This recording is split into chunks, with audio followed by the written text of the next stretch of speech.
The Astor family. The original founder of the Astor fortune was John Jacob Astor (1763–1884).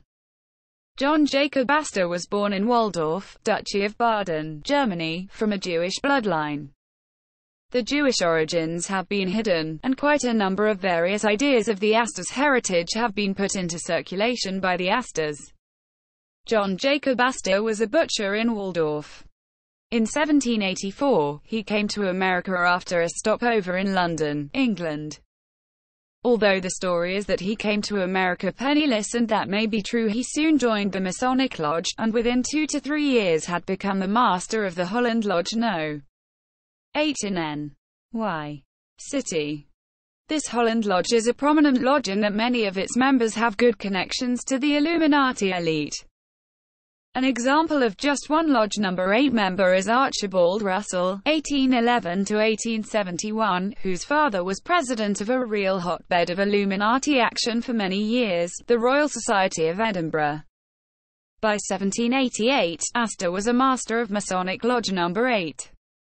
This is rather interesting considering Astor could not speak English when he arrived in America, and supposedly was very poor.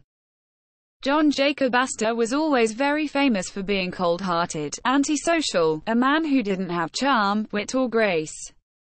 This quote comes even from a relative of the DuPont family who wrote a sympathetic biography entitled The Astor Family. If this man lacked social graces and was so cold, and was so poor during his first years in the U.S., why did he rise to such prominence in Freemasonry? Certainly not because of his social graces. For instance, one time later in life at a meal given for elites, when his hands got dirty at the table, he reached over and used the shirt of the man beside him to wipe his hands. The original financial break came by carrying out a series of shady and crooked real estate deals in the N.Y. City area. The next break came when two men who are now known to have been in the Illuminati gave John Jacob Astor a special government privilege. The two men were Pray Jefferson and Secretary Gallatin, both Illuminati members. The United States government had placed an embargo on all U.S. ships from sailing with goods in 1807. But Astor got special permission from these two men for his ship to sail with its cargo. His ship sailed and made close to a $200,000 a profit in that day's money. Astor strangely profited greatly from the War of 1812, which crippled almost all the other American shippers. Astor also worked together with George Clinton, another member of the Illuminati, on land deals. Even at that period in history, British intelligence worked for the Committee of 300 and for the 13 top families. It is interesting then, that John Coleman, who had access as an intelligence agent to secret documents, discovered that the original John Jacob Astor was also a British secret agent. The 13 families have very intimate roles with the American and British intelligence cults. Prior to 1817, John Jacob Astor entered into the fur trade and remained the biggest player in the fur trade until he got out of it in 1834. Over the years, he had managed to build up a monopoly. How he managed to push everyone else out is a good question. Bear in mind, white people had been trapping furs in the New World for several centuries, and the Indians for who knows how long. Then this guy Astor comes along and in a few years totally owns the whole industry. Again, this could only have happened because the occult power of this Astor family gave them the right. Obviously, others in the Committee of 300 had to step aside, if his position in the hierarchy had not given Astor the right. Believe me, the other families that originally controlled the fur trade would have gotten rid of Astor. One result of his fur company was that Astoria, OR was created.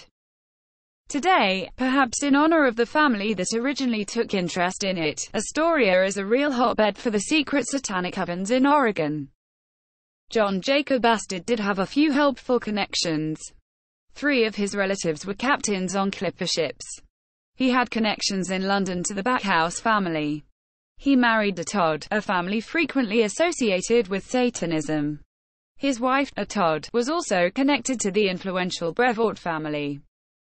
And finally, for some reason, John Jacob Astor was also on good relations with the politicians of the day, perhaps because most of them were Freemasons too.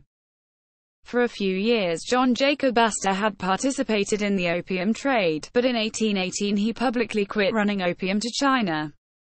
John Coleman, in his good book The Conspirators' Hierarchy, The Story of the Committee of 300, p. 131 notes, John Jacob Astor made a huge fortune out of the China opium trade. It was the Committee of 300 who chose who would be allowed to participate in the fabulously lucrative China opium trade, through its monopolistic BEIC, and the beneficiaries of their largesse remained forever wedded to the Committee of 300. Interestingly, another top 13 family, the Russells, was also one of the lucky ones to get a slice of the China opium trade. It is clear repeatedly from history that Astor was privy to inside information in the government, and maintained his own courier system. John Jacob Astor bought up large amounts of land in NY, which land greatly increased in value. The financial panic of 1837 allowed him to foreclose on a large number of mortgages. John Jacob Astor's wealth continued to skyrocket. As one biography said, when it came to a question of principle versus profit, Astor was a practical man. Put simply, he had no scruples. Astor had a reputation for being a ruthless landlord. He also had the reputation of not paying his legitimate debts. Astor became a banker, and sat on the board of 5 directors of the new national bank that Hamilton created for the U.S. government, called the Bank of the United States. Astor owned a large block of the stock of the Bank of the United States. Astor also was fairly active during his life as a Freemason, holding several more key positions in the secret lodge life. John Jacob was the richest man in the United States. Note this reference. Myers, Gustavus. History of the Great American Fortunes. London, Stationers' Hall, 1909, p. 147 said, statistics issued in 1844 of manufacturers in the United States showed a total gross amount of $307,196,844 invested. Astor's wealth, then, was 1/15 of the whole amount invested throughout the territory of the United States. Is having 1/15 of all of what American money is invested not rich? John Jacob Astor's descendants had a penchant for secrecy, and set up things to rule from behind the scenes. In contrast to some of the other top families, the Astors preferred not to sit on boards of corporations they controlled. In 1890, a real estate expert calculated the Astors owned 1/20 of New York City real estate. After making their fortune while residing in the New York area, the Astors by and large have all gone to England. They still wield great financial power in the United States through proxies. Forum magazine, November 1889, commented that authorities estimated the Astors were worth $300,000, but that figure had to be an underestimate. Today, my estimate of the Astors is that they're worth about $40 billion. One of the many foundations that the Astors created was the Vincent Astor Foundation, which is controlled from England by the Astors and has in the range of $100 million tax-exempt dollars. The Vincent Astor Foundation has typically given to Catholic and Episcopalian needs, among other things.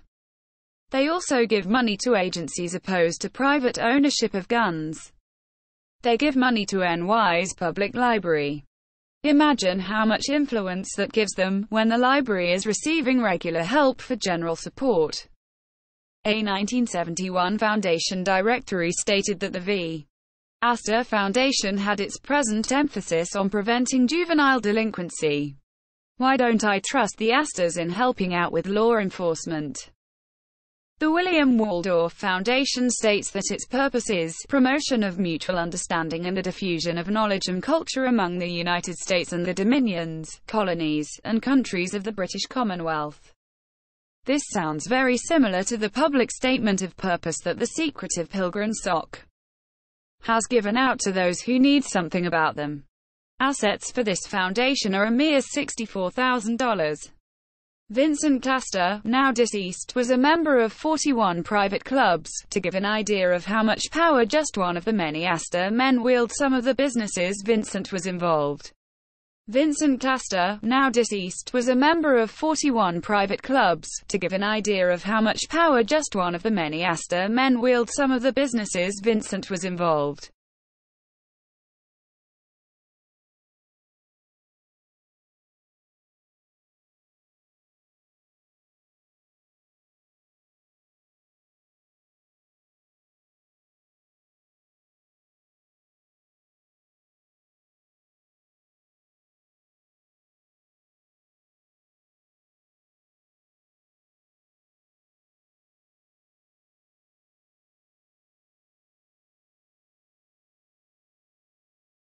Include Director American Express Company Deere, Atlantic Fruit and Sugar Co.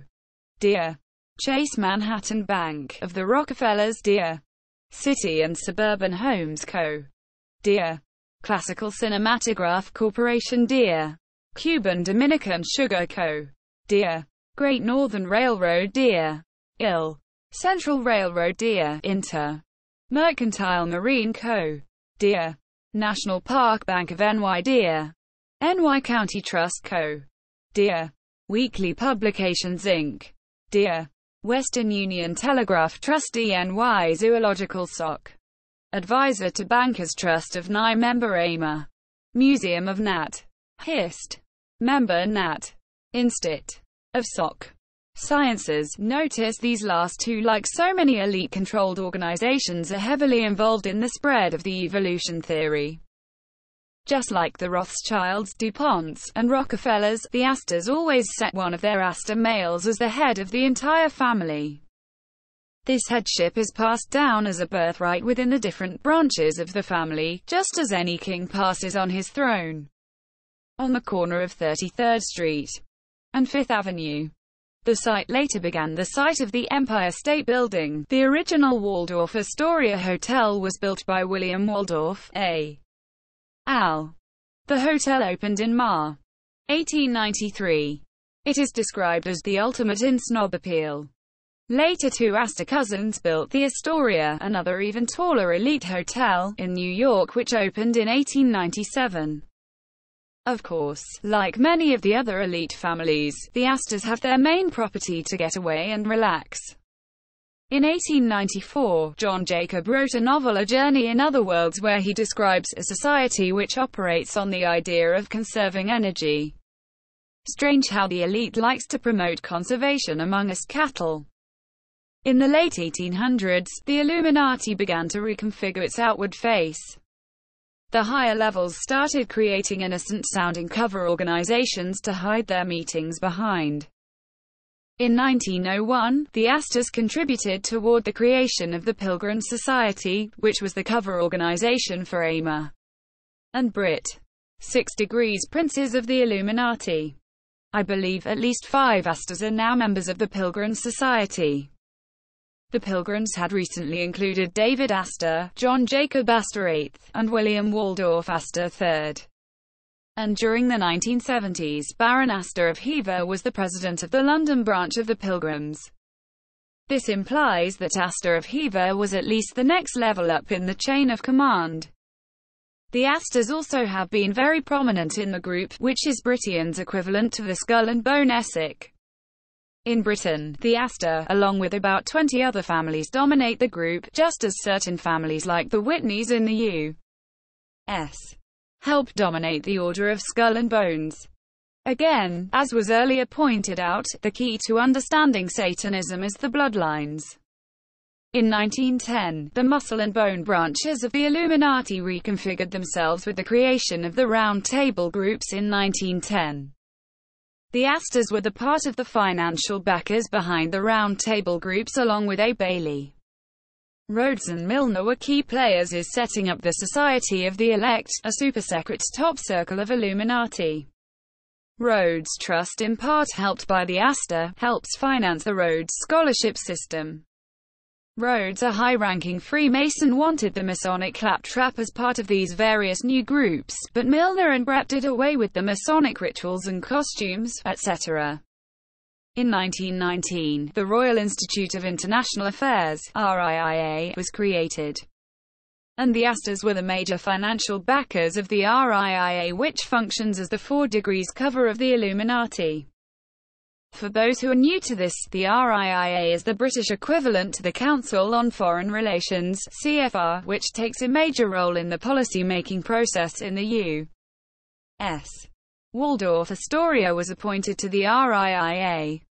Just above the CFR, RIIA round-table groups which were initially named by Cecil Rhodes as the Association of Helpers.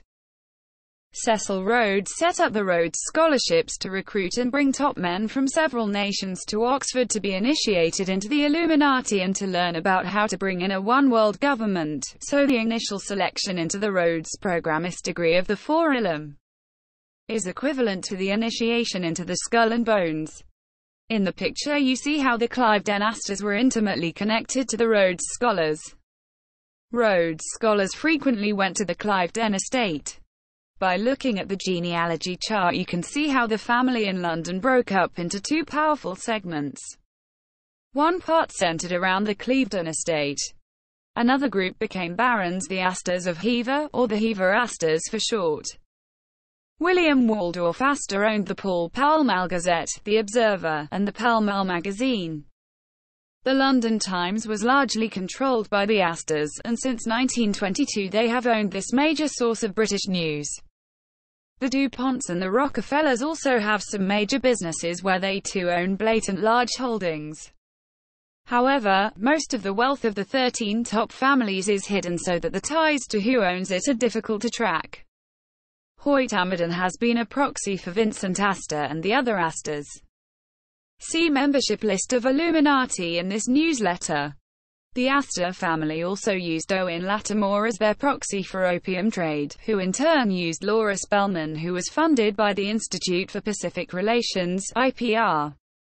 The LPR was the group that supervised the Illuminati's decision to allow Red China to share in the opium trade. The puppet strings behind big world events may not be seen by the public, but if we trace the origins of several big events we see the Astors helping pull strings. The IPR helped lay the groundwork for the Pearl Harbor attack.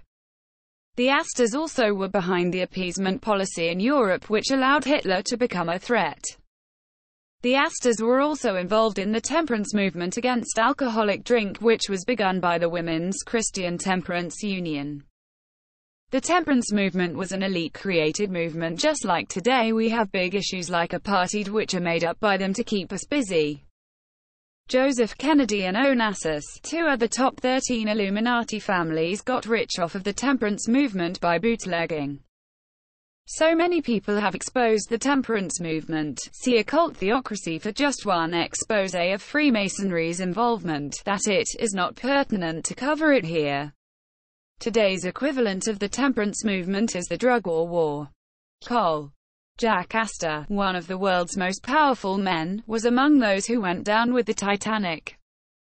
To his honor, he didn't have to sacrifice his life but did.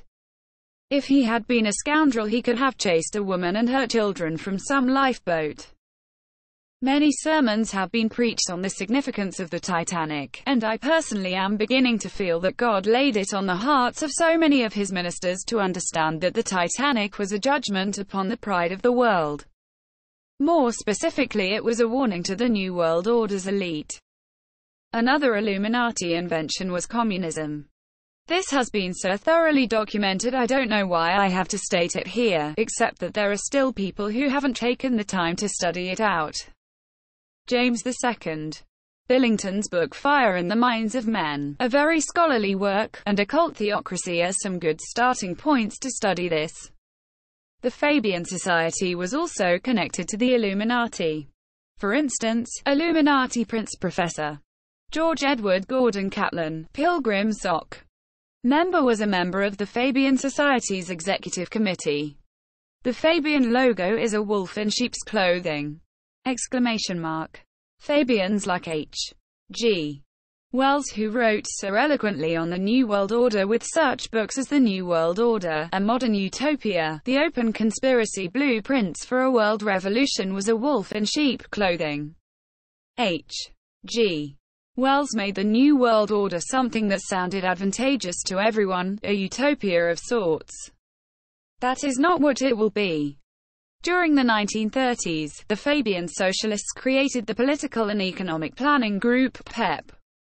Mason Viscount Waldorf Astoria was a leader of PEP, a confidential program that the PEP created and implemented through the British government was later described in a book, Principles of Economic Planning, in 1935.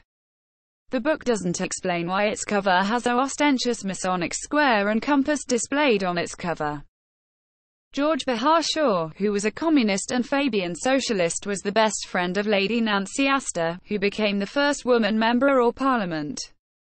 These two spent vast amounts of time together, much more than Nancy did with her husband Waldorf, who she didn't care to be around. Waldorf was the Mason that was mentioned earlier who helped lead PEP. After Nancy Astor was elected, or selected by the elite, to be the First Lady MP, one of the Russell ladies soon afterwards also became an MP. 5. Communism pretends it is the enemy of the rich capitalists, but both the rich elite and the communist leaders are committed to wipe out Christianity, to wipe out free trade with monopolies, and to set up an Illuminati one-world government. Do you see they have similar goals? A picture is included of Waldorf and Nancy Astor's visit to Russia during the 1930s. The Astors were not treated like enemies but like royalty. Can we see how the elite-controlled press have deceived us? Do not trust our Illuminati-controlled elite to protect us from communism. They control communism. Besides socialism, Nancy Astor was a big supporter of Christian Science. Christian Science was a front for witchcraft from its very beginning.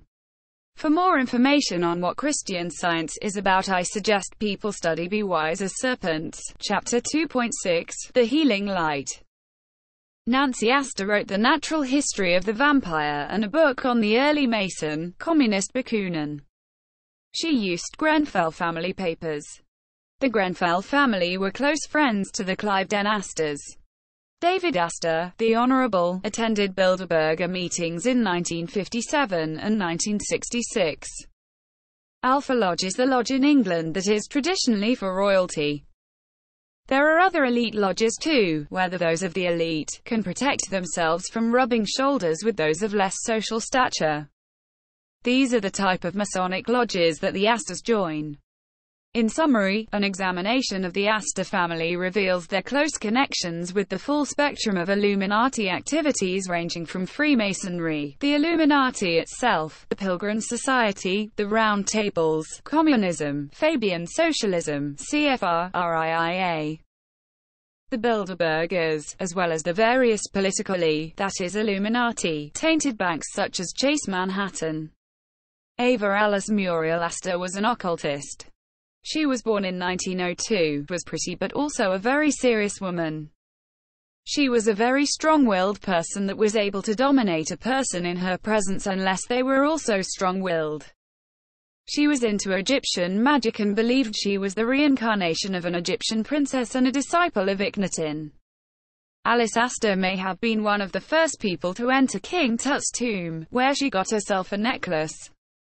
Aldous Huxley wrote Brave New World as a picture of things that were to come. Most people think as an exposé, but it was really more as a plan or blueprint. Aldous Huxley and Alice did a great deal of occult things together. Their financial power is unchecked. Myers and others have noted the Astors are above the law. The top 13 families don't obey the law, they are the law. The Astors may have Illuminati kings and princes in their ranks, they may have dozens of billions of assets, yet it will all be nothing when they face their creator at judgment. Follow up on the Astors. One of the items that I felt I should have given the readers back in the 1st of January 93 issue was the Masonic background of John Jacob Astor, 1763 to 1848. For the record, here is his Masonic involvement: Master of the Holland Lodge No. 8, of N. Y. C. -1788, Grand Treasurer of the Grand Lodge of New York 1796-1801, Junior Grand Warden on 2 occasions 1796 and 1801, Secretary of the Commandery, then called encampments. For a busy man, he kept himself busy in his Masonic work. The Astor family revisited with information on their Chandler branch. There are 13 top bloodlines. 13 families or bloodlines are at the top, and 5 of these families are the inside core of these 13. Prior to Be Wise as Serpents, the existence of 13 top families was not known by very many people. The existence of the 13 families had come out in Barry Smith's book Final Notice in the 1980s, but the names were still unknown. Barry Smith of Australia wrote in his book Final Notice p. 9, there are 13 families or groups heading up the world government plan. These families are 6, portrayed as the 13 layers of blocks found on the strange seal on the reverse side of the U.S. $1 bill. In a Little Read article, one SRA victim recently wrote that Satanism was controlled by a few families. Recently, one of the DuPonts was on a television show because the DuPonts were trying to kidnap him because they didn't like his support for the book Dope, Inc. I was able to get a copy of the book, and was overjoyed to find such an excellent book. My sources have been telling me that the top Illuminati families were behind the drug trade. Yes, Satan's top followers are also the kingpins in destroying humanity for profit through drug trafficking. The following families, besides others, or individuals from these families, are mentioned in Dope Inc. as involved in some aspect of the drug trade: the Astors, Bundys, DuPonts, Freemans, Kennedys, Lees, Rockefellers, Rothschilds, and Russells. It is no coincidence that 9 of the top 13 families would get their names in a book which revealed the big names behind the world's illegal narcotics trade. It should be mentioned that some other prominent Illuminati families also play key roles in the drug trade, such as the Bronfmans, Cabots, Shaws, Bacons, Perkins, Morgan, Forbes, Cisneros, and Oppenheimers. Where have we seen such names before? There are names in Dope Inc. that people would do well to know the danger of, such as Louis Mortimer Bloomfield, Robert Vesco, François Guénoud of Switzerland, Ivan Slavkov of Bulgaria, the Duke of Kent, Master of the Grandmother Lodge of the Scottish Rite, and Jardine Matheson, to mention a few. All our favorite secret fraternal groups appear in Dope Inc. 2. For instance, the Triads, P2 Masonry, Regular Freemasonry, the CIA, the Order of St. John, and the Jesuits. The Universal Christian Gnostic Churches, which practices black magic, has a whole chapter showing its connection to the drug trade. Britain's Assassination Bureau, Index, which has been mentioned previously in this newsletter, also gets a chapter in the book. In the Be Wise as Serpents book, one examine in detail only the Rothschilds and the Russells. I did not present much to back up my statements about the 13 families.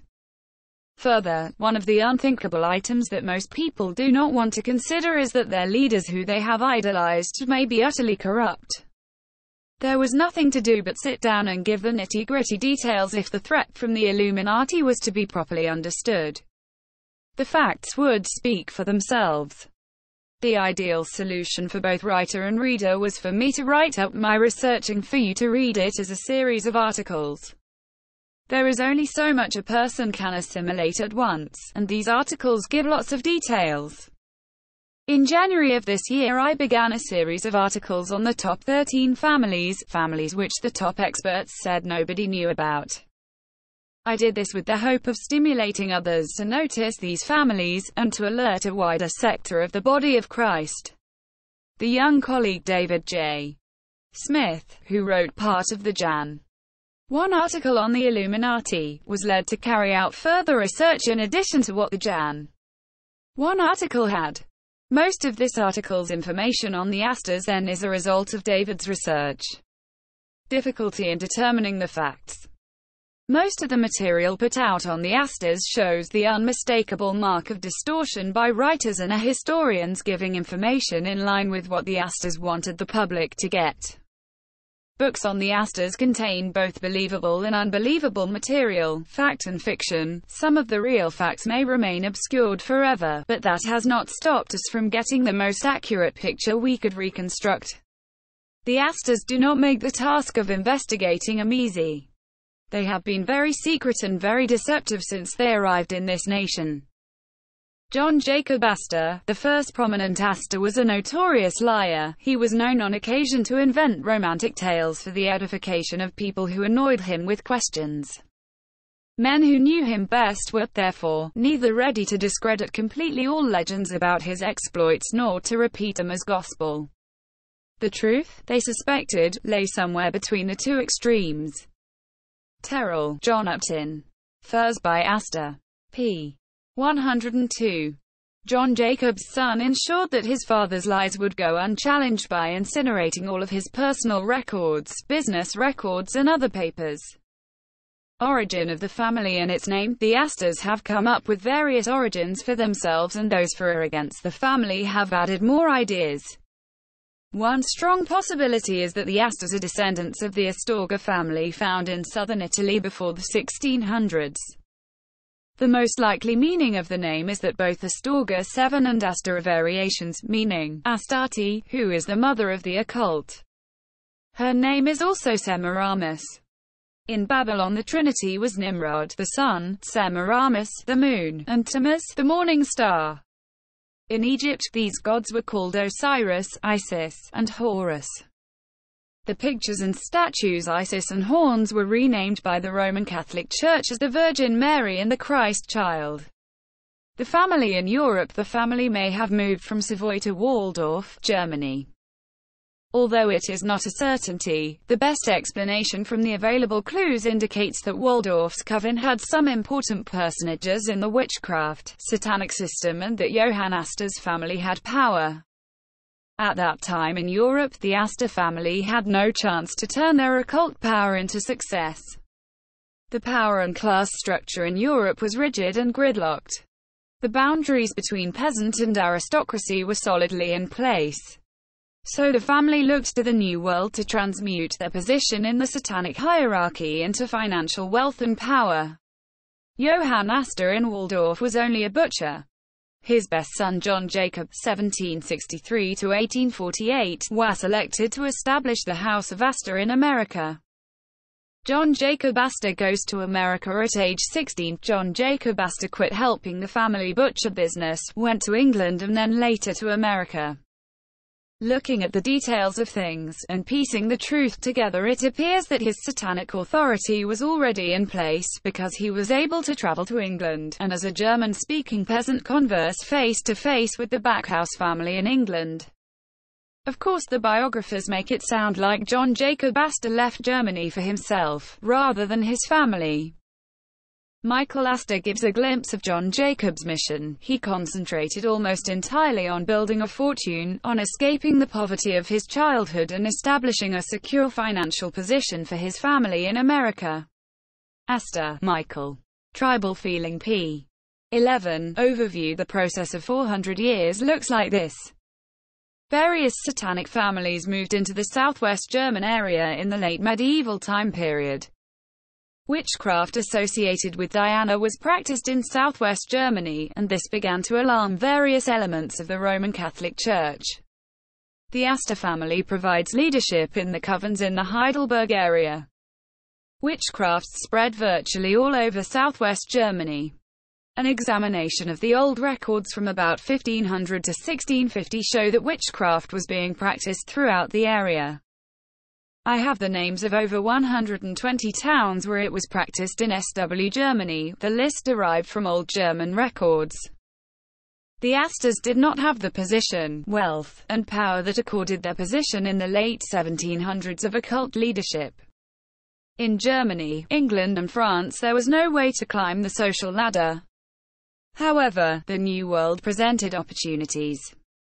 The Astors sent 2 sons to prepare the way for John Jacob, one to England, one to America, and then sent John Jacob, their most promising, brightest son, to the New World.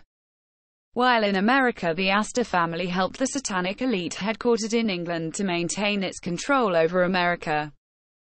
Having come from Germany, and also due to Satanism being secret, John Jacob Astor's help given to pro-British elite moves were more difficult to suspect. After establishing themselves as aristocrats in America, the tribe of Astors moved to England, where because of their high social position in America, no one questioned the Queen bestowing titles of nobility on them. All along the process, people with Illuminati connections opened doors for the Astors. At this point, it needs to be pointed out that there were ties between the following groups: English royalty, English Satanism, English Freemasonry, and German witchcraft, and the Italian black nobility. Taking the liberty I have as author of this article, I am going to digress to give some examples of these connections.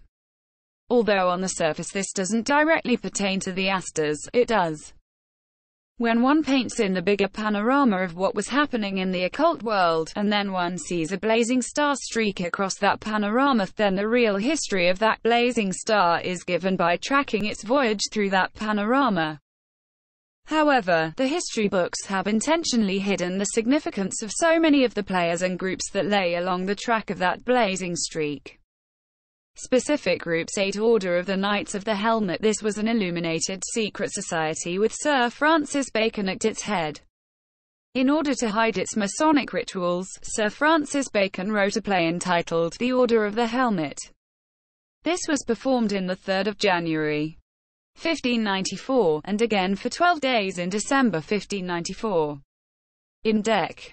1594, British aristocrats who had been demonically illuminated, met and put on the play. Calling their initiation ceremony a play was a great cover. Sir Francis Bacon was made King of Prince of Purple. Various men were invested with the collar of knighthood of the helmet, and took vows, and a series of charges by 6 high councillors was given in a manner that is very similar to what the satanic S.R.I.A. does now. The reader may ask, what does this have to do with the Astors? This is simply a few brief look at the background of what was happening in the occult in Europe.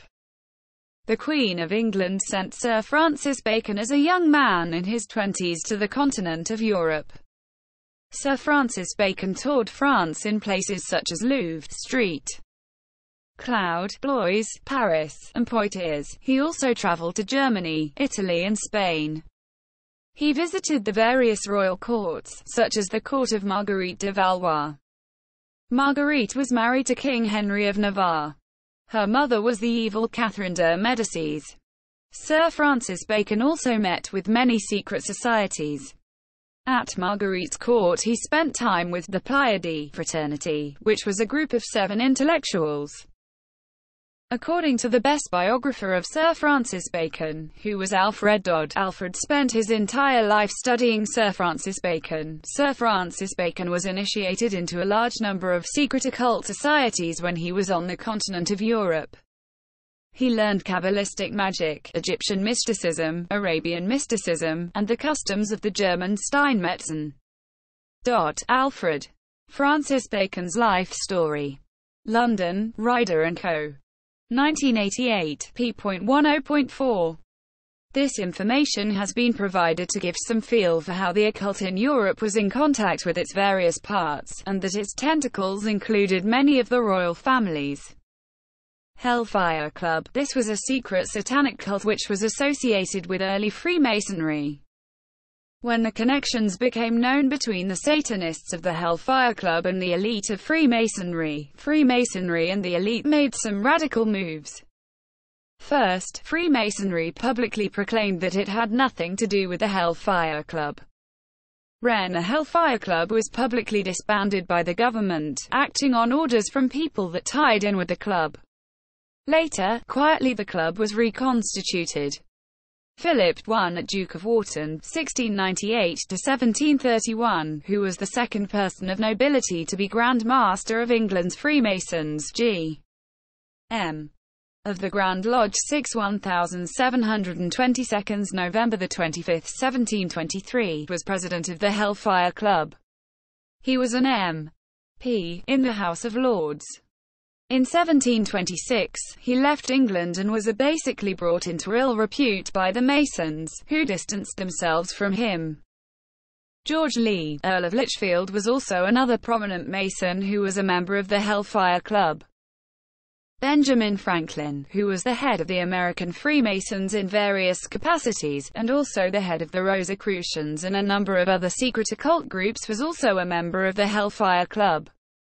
Benjamin Franklin's Satanism was not mentioned in My Be Wise as Serpent's book, but he was an important Satanist who was part of the Order of the Quest, that is, the group which has been entrusted with the plans for bringing in the New World Order of Satan. Remember that John Jacob Astor was very involved with Freemasonry, as were a number of his intimate friends such as N.Y. Governor Dewitt Clinton and General John A. Armstrong. In regards to the Hellfire Club, the Earl of Sandwich, Benjamin Franklin and Sir Francis Dashwood were leaders in the Hellfire Club and were also Postmaster Generals of the British Postal Service. All were Freemasons too. Their positions as Postmaster Generals allowed them total access to the mail, and allowed them to spy on the communications of the 18th century. The man who became Postmaster General after Dashwood, who moved on to be an MP in the BR Parliament, was the Mason John Wilkes. John Wilkes took over in 1766. In 1774 was Lord Mayor of London. Wilkes then brought one of the original Hellfire Club members, a friend of his, Willis Hill, to help with the postal service. The next Postmaster General was the totally corrupt man, the Earl of Sandwich, who served until 1771. Benjamin Franklin spent the summers of 1772, 1773, and 1774 at Dashwood's estate in West Wickham. The caves under Dashwood's estate at West Wickham were used for satanic sexual rituals, which were participated in by Benjamin Franklin. Ordo Satanis. This is an old secret satanic German order. In the last few newsletters, I have been educating people on the meaning of Satan. It means Satan. This previous information helps us understand John Jacob Astor IV when he writes in his book A Journey in Other Worlds, the souls of the righteous departed were found on Saturn, where, to a background of weird music, pulsating hearts, luminous brains and centers of spiritual activity quiver with motion. A side comment: John Jacob Astor IV had a reputation for his insatiable sexual lust to poor women. One of the people we have to investigate in relation to the Ordo Satanis is Valentine Jeune, who was John Jacob Astor's mentor in Waldorf, Germany. Jeune may well have belonged to an organization such as Ordo Satanis. John Jacob Astor leaves Germany for England and America. John Jacob Astor arrived in England and may well have been introduced in England to British intelligence by his brother George. At any rate, he got involved in British intelligence, which has always been closely linked to Freemasonry and the elite. He spent time, socially, with the Backhouse family, which an aristocratic family. How do you suppose such a supposedly destitute young man could be accepted so easily into the Backhouse social scene? This is not explained by modern biographers. After 4 years, his brother George then sent him to America to represent George's music company. His brother Henry met him when he arrived in 1784 at age 20 and introduced him to the occult world in New York City. Thomas Backhouse & Co. was a leading house in the lucrative fur trade. John Jacob Astor set out to bring the fur trade under his own control. There is a tack that must be faced. The Elites Committee of 300, a secret legislative group of the Illuminati, decided that John Jacob Astor could expand into the fur trade and into the opium narcotics trade. Dope, Inc. shows that the Astor family was the first American family to get into the opium trade, and that their opium trade was a special privilege that most other American businesses did not even try to compete with. Why? Dope, Inc. doesn't say this, but I know that it is because the Committee of 300 decides such things, not free enterprise.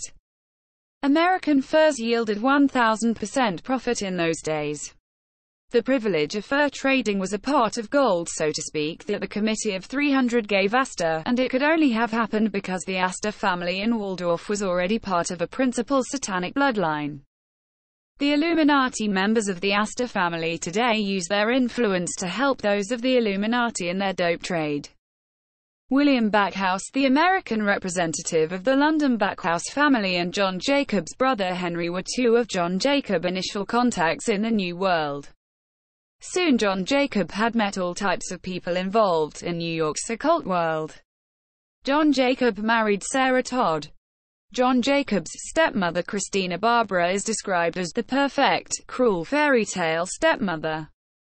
John Jacob raised the principle of self-interest to the level of a philosophy and claimed for himself a natural superiority over his less able and less powerful fellow men, a sort of God-given right to exploit the world and its inhabitants for his personal gain. This was not mere cynicism, but a genuine belief that in some way, he was among the chosen people for whose convenience and advancement life was ordered. Such people make history, but they also pervert it in human terms because their world and the codes that govern it have nothing to do with morality. Sinclair, David. Dynasty: The Astors and They Times. p. 59. Astor took Freemasonry seriously. Gov. Jewett. Clinton rose unusually fast in the degrees, but the German immigrant, John Jacob, who talked at times as if he had marbles in his mouth, was not far behind him. Astor eventually caught up to Clinton. Terrell. Furs by Astor, p. 84. Jewett. Clinton's uncle George Clinton, who served as Jefferson's vice president, was also a member of their Holland Lodge No. 8. Archibald Russell of the Russell family, as well as two members of the elite Livingston family, were members of this lodge too at the time. The Livingston family were participating in the Committee of 300 at that time. One of my Masonic reference books states that business at the Holland Lodge No. 8 was conducted in German. If so, why were all these other men involved with it who apparently had English as their mother tongue?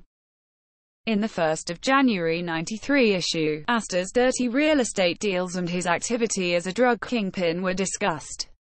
However, Astor's connivance to create a nation on the West Coast wasn't.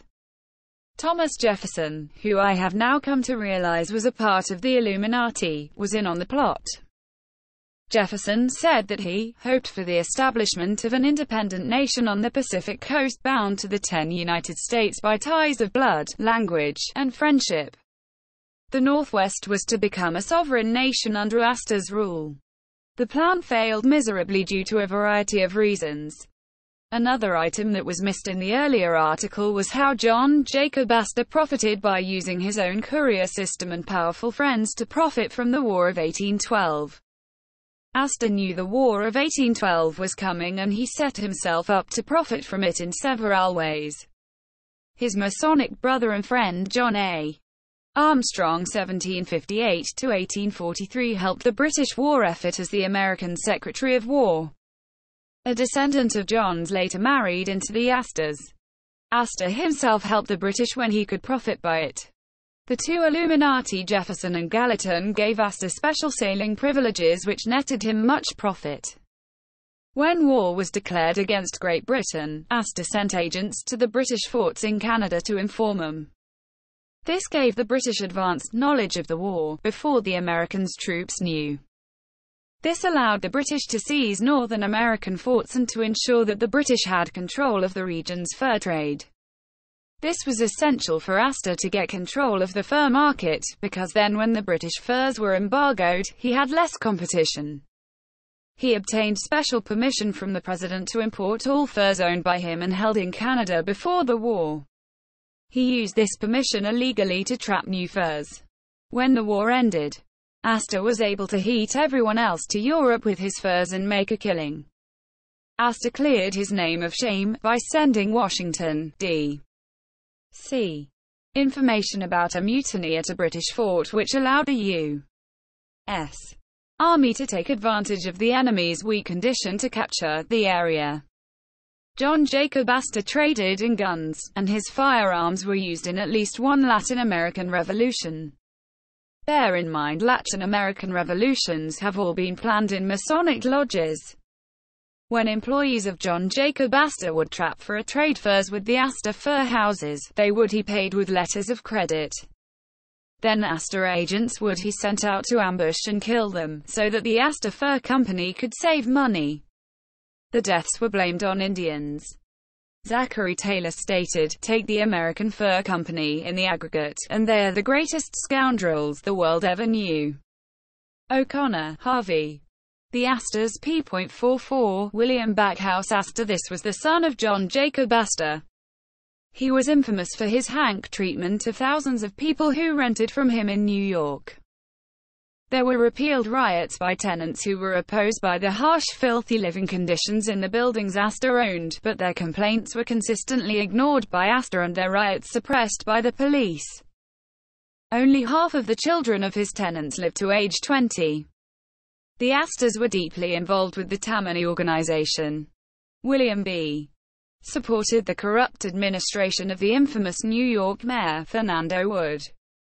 The government at that time was a pack of corrupt men. When Wood was exposed, Astor's involvement was overlooked. This is another example of Astor power. John Jacob III. He was the son of William Backhouse Astor. He was just as haughty, just as cruel, and just as corrupt as his father and grandfather had been. He created sweatshops for the poor masses living in his New York tenements. He also supported corrupt politicians such as the criminal boss Tweed, who ran NYC. The Tweed ring stole millions of dollars from the city of New York. Before they finally got caught and sent to prison, Mayor Tweed and gang cost the city $200 million. Again, John Jacob Astor's power allowed his involvement to be basically overlooked by the press, while Tweed went to prison for life. The Chanler branch. Most of the Astors took off for England, but one branch of the Astors that is clearly involved in Satanism and the occult is the Chanler family. The Chanler family have Astor blood via Maddie Astor Ward. The Chanler's parents died at an early age, and the Rokeby estate in NY was given by the Astors so that a cousin Mary Marshall could raise the Chanler children. The Chanler family is one branch that clearly shows all the earmarks of the satanic hierarchy.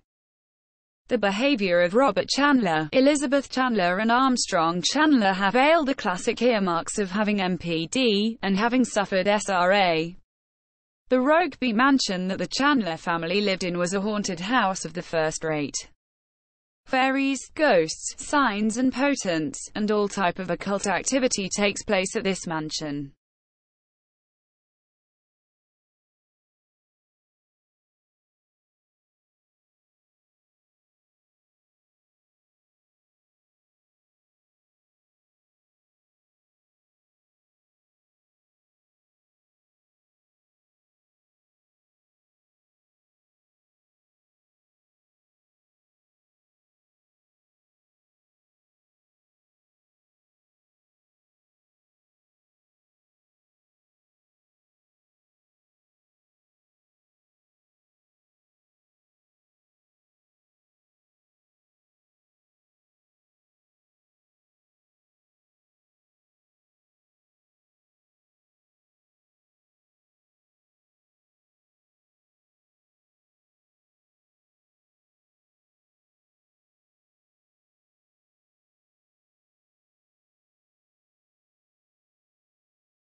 When top RX Illuminati members who have managed to escape Satanism describe their home life, they mention that occult phenomena was a natural part of home life.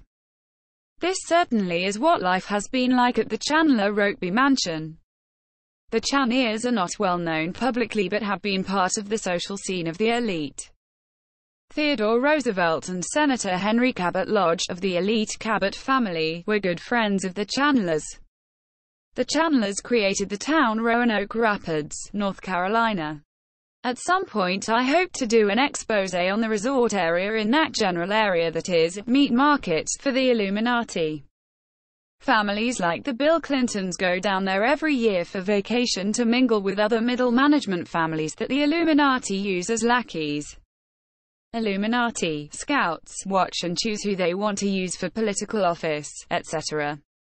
A who's who of the Astor orphans, the Chanier family, who are of interest to our study of the Illuminati, will now be given. John Armstrong Chandler married mystic novelist and morphine addict Amelie Rives. Once wandering in the twilight, she asked wistfully, "Do you think if I drank a whole cupful of warm, bubbly blood, I would see a real fairy?" Then there had been the period during which she suffered anguish over the thought that Satan was banished from paradise forever. She prayed with tears that ultimately, he might be pardoned and readmitted to celestial bliss. Thomas, lately. The Astor Orphans, A Pride of Lions p. 76. John carried on spiritual experiments in what he termed esoteric Buddhism. Due to his obsession with this practice and a business fight with his brothers, they put him in an insane asylum. He finally did get released. One has to wonder what the whole story was behind the incarceration. His esoteric Buddhism, or X-faculty, was a trance state where a spirit spoke or did automatic writing through him. His eye color would change when this spirit worked through him. Margaret Livingston Chandler retained the rights to Rokeby. She married into the Aldrich family, which is another Illuminati family. The Adrishes now own Rokeby. William Chandler was a friend of Tom Foley, who was the Tammany district leader of the Irish-Italian district east of City Hall. Another friend was Jack Follansby. Jack Follansby's cousin was William Randolph Hearst, an Illuminatus of the 6 Degrees who got Billy Graham's ministry going by financing the first several years. The Hearst family is in the Illuminati. One of the Rothschild descendants, Don Hearst Bauer, has changed his name to Don Hearst. Winthrop Chandler's wife, Amelie Rive, her father William Cabell Rive studied law under Thomas Jefferson. The Roosevelt connection. The Roosevelt family has been connected to the Delano family, which is a black Venetian noble family that goes back for many centuries. The lives of these families also intertwine with the Astors. Examples of the interweaving are Franklin Hughes Delano, heir to a massive whale oil fortune. He married Lavia Astor, daughter of the original William Buckhouse Astor. James Roosevelt married Helen Astor, daughter of William Buckhouse Jr. James Roosevelt, a Freemason, he married the sister of Vincent Astor's wife. Summary. In our revisit to the Astors, we have examined in more detail the early life of John Jacob Astor and his connections to Satanism. We have touched on his son and grandson who led the Astor family after John Jacob died. We have seen more of their meanness and connections to corruption. We examined both Satanism and the occult had a hold on England even back when John Jacob Astor came to the New World. 3 important occult organizations of the 17th and 18th century were introduced.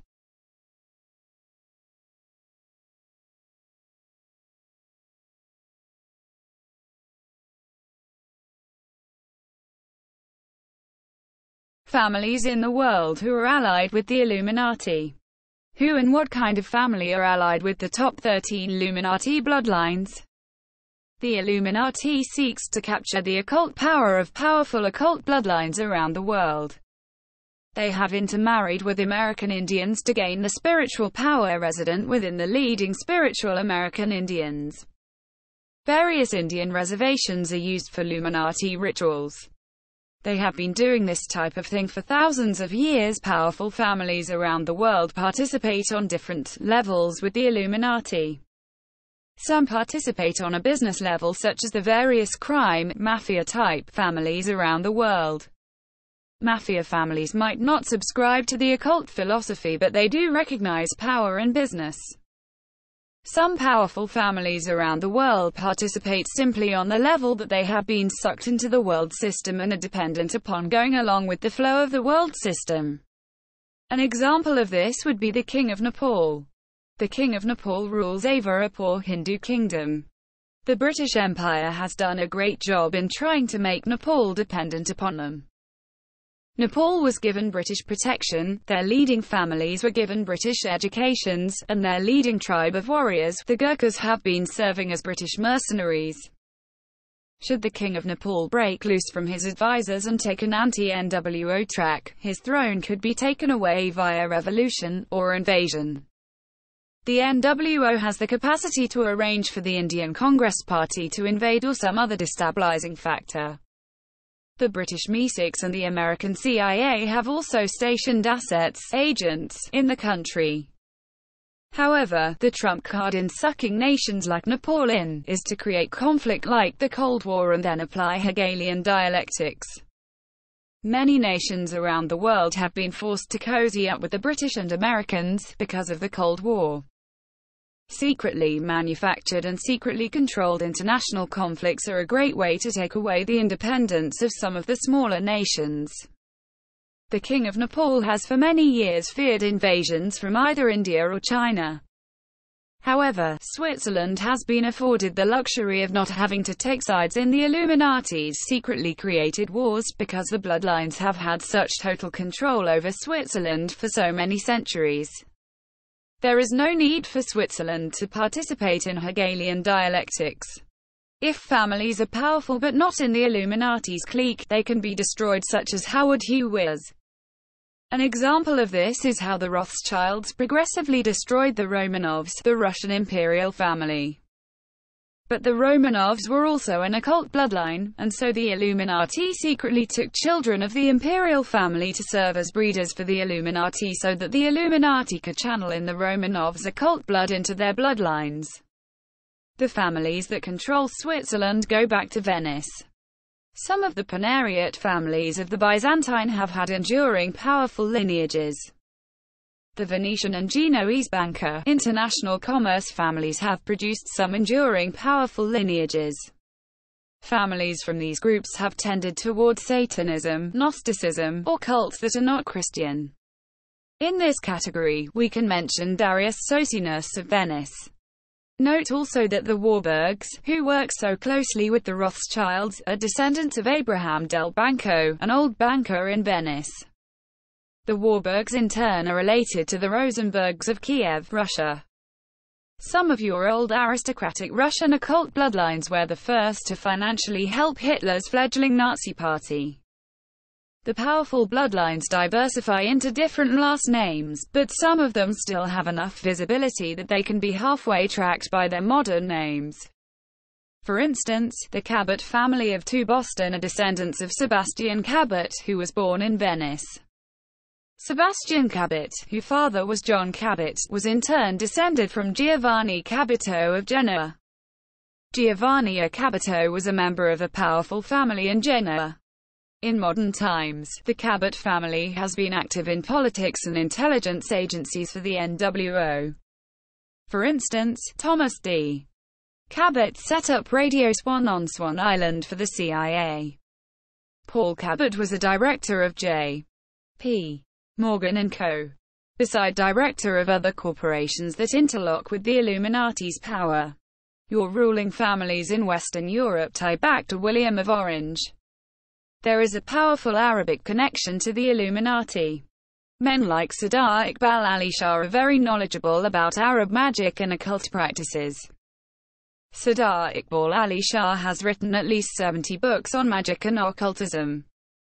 These families keep track of their genealogies, and certain members of these occult families know the histories of these families. I believe that a history of the top 13 Illuminati families is the key to understanding history.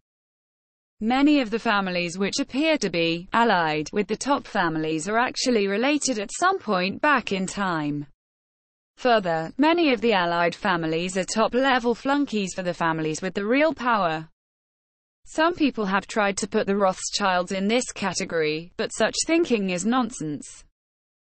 Not only do I have too many eyewitnesses who have come from the inside of the Illuminati who say the Rothschilds are one of the top, but one can also point to how much control and wealth the Rothschilds exercise. The process of history has been to increase their control and wealth. The overall picture can't be denied. The Rothschilds are not flunkies for some other more powerful family. I believe that an investigator will do himself a favor in tracking down the ties a family has with the top bloodlines and how that family interacts with the top families. This is the principle behind why history books discuss royalty so much. All that I encourage is that people investigate Satan's royalty in order to understand how Satan's realm, the power behind the scenes, operates. In the Be Wise as Serpents book, one gave a good example of how Satan's realm works behind the scenes. The Illuminati controlled the Watchtower Society. The nominal head of the WT Society for many years was their president, Fred France. Yet, Fred France had grown very old, was blind and stayed in his bed. Nathir Saleh was supposedly Fred France's bodyguard and helper, but all communications to WT President Fred France had to go through 6 feet 2 inches Nathir Saleh, who would supposedly ask France and then would come back with an answer. Apparently Saleh may be from an Iraqi Jewish bloodline. He wears big rings and has expensive tastes. Saleh was the channel through whom the Illuminati could pass their decisions for the WT onto the governing body and Bethel staff. The Bundy bloodline, my knowledge and research is limited. So much more work can be done to uncover the evil works of darkness that collaborate to destroy the Christian faith. Hopefully articles like this will serve as spotlights on the Jekylls and Hyde that ravage our land. And that seeing their opponents better, Christians will avoid the many secret spiritual undertows that drown so many. In the 1980s, one of the most famous criminals was a serial killer named Ted Theodore R. Bundy. It is not publicly known why he killed so many innocent victims. Ted Bundy told his girlfriend Elizabeth Kendall that the force caused him to kill. Bundy's confession to her was given after his final arrest in Florida. Elizabeth wrote down his confession as he gave it to her over the phone. Ted said, "I don't have a split personality. I don't have blackouts. I remember everything I've done. Like Lake Sammamish. We went out to Farrell's for ice cream after eating hamburgers. It wasn't like I had forgotten or couldn't remember, but it was just over. Gone. The force wasn't pushing me anymore. I don't understand it. The force would just consume me." Kendall, Elizabeth. The Phantom Prince: My Life with Ted Bundy. Seattle, Madrona Publishers, 1981, p.176. The Force is the very term that high-level Satanists use to describe the power that they believe in, which they believe can be used for either good or evil. The movie Star Wars surprisingly used the Illuminati's term, the Force, which up until that time had been reserved for esoteric use by Satanism and the occult. This is part of the Plan 3 to take the occult and its goals and instill it into the public's thinking and goals, so that the conspiracy becomes an open conspiracy, with the general public promoting the drive toward witchcraft as the world religion and its one world government. Who was Ted, and why did he do what he did? There are a great number of unknowns about Ted. And although it appears to the public that the newspapers covered his crimes thoroughly, often appearances can be very deceiving. If Ted Bundy was related to the Bundy family of the hierarchy, we could expect several things almost without doubt. 1. That his satanic activities and any occult connotations to the murders would be kept very secret by the police, the newspapers, and his family. 2. That information about the case and Ted Bundy would be closely contained. Interestingly, when I recently went to research Ted Bundy, every copy, all 4 of them, of the book Ted Bundy, Conversations with a Killer by Stephen G. Michaud had been stolen from the Portland Central Library. One of the other books on him was also missing, and the other was overdue. The university library, which is on a different library network, was just as bad. I did my research across the border in Washington state. Another category of books that is consistently stolen, I have been told by the library staff, are books on Freemasonry.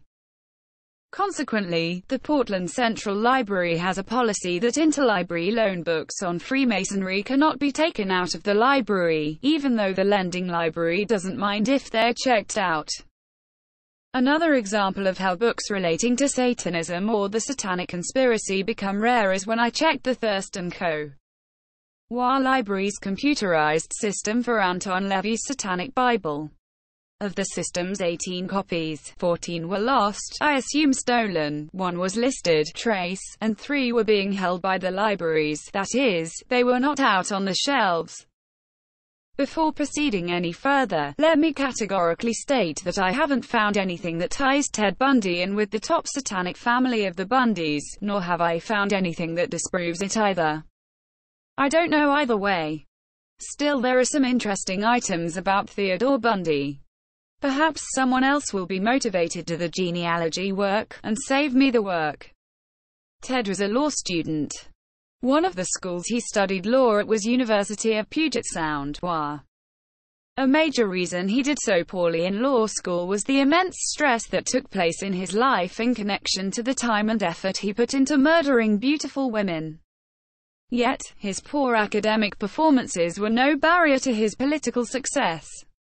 Ted does have a number of items that seem suspicious. First, Ted drove all the way from Washington state to Miami, Florida to take part in Nelson Rockefeller's 1968 campaign. He was a big Rockefeller fan.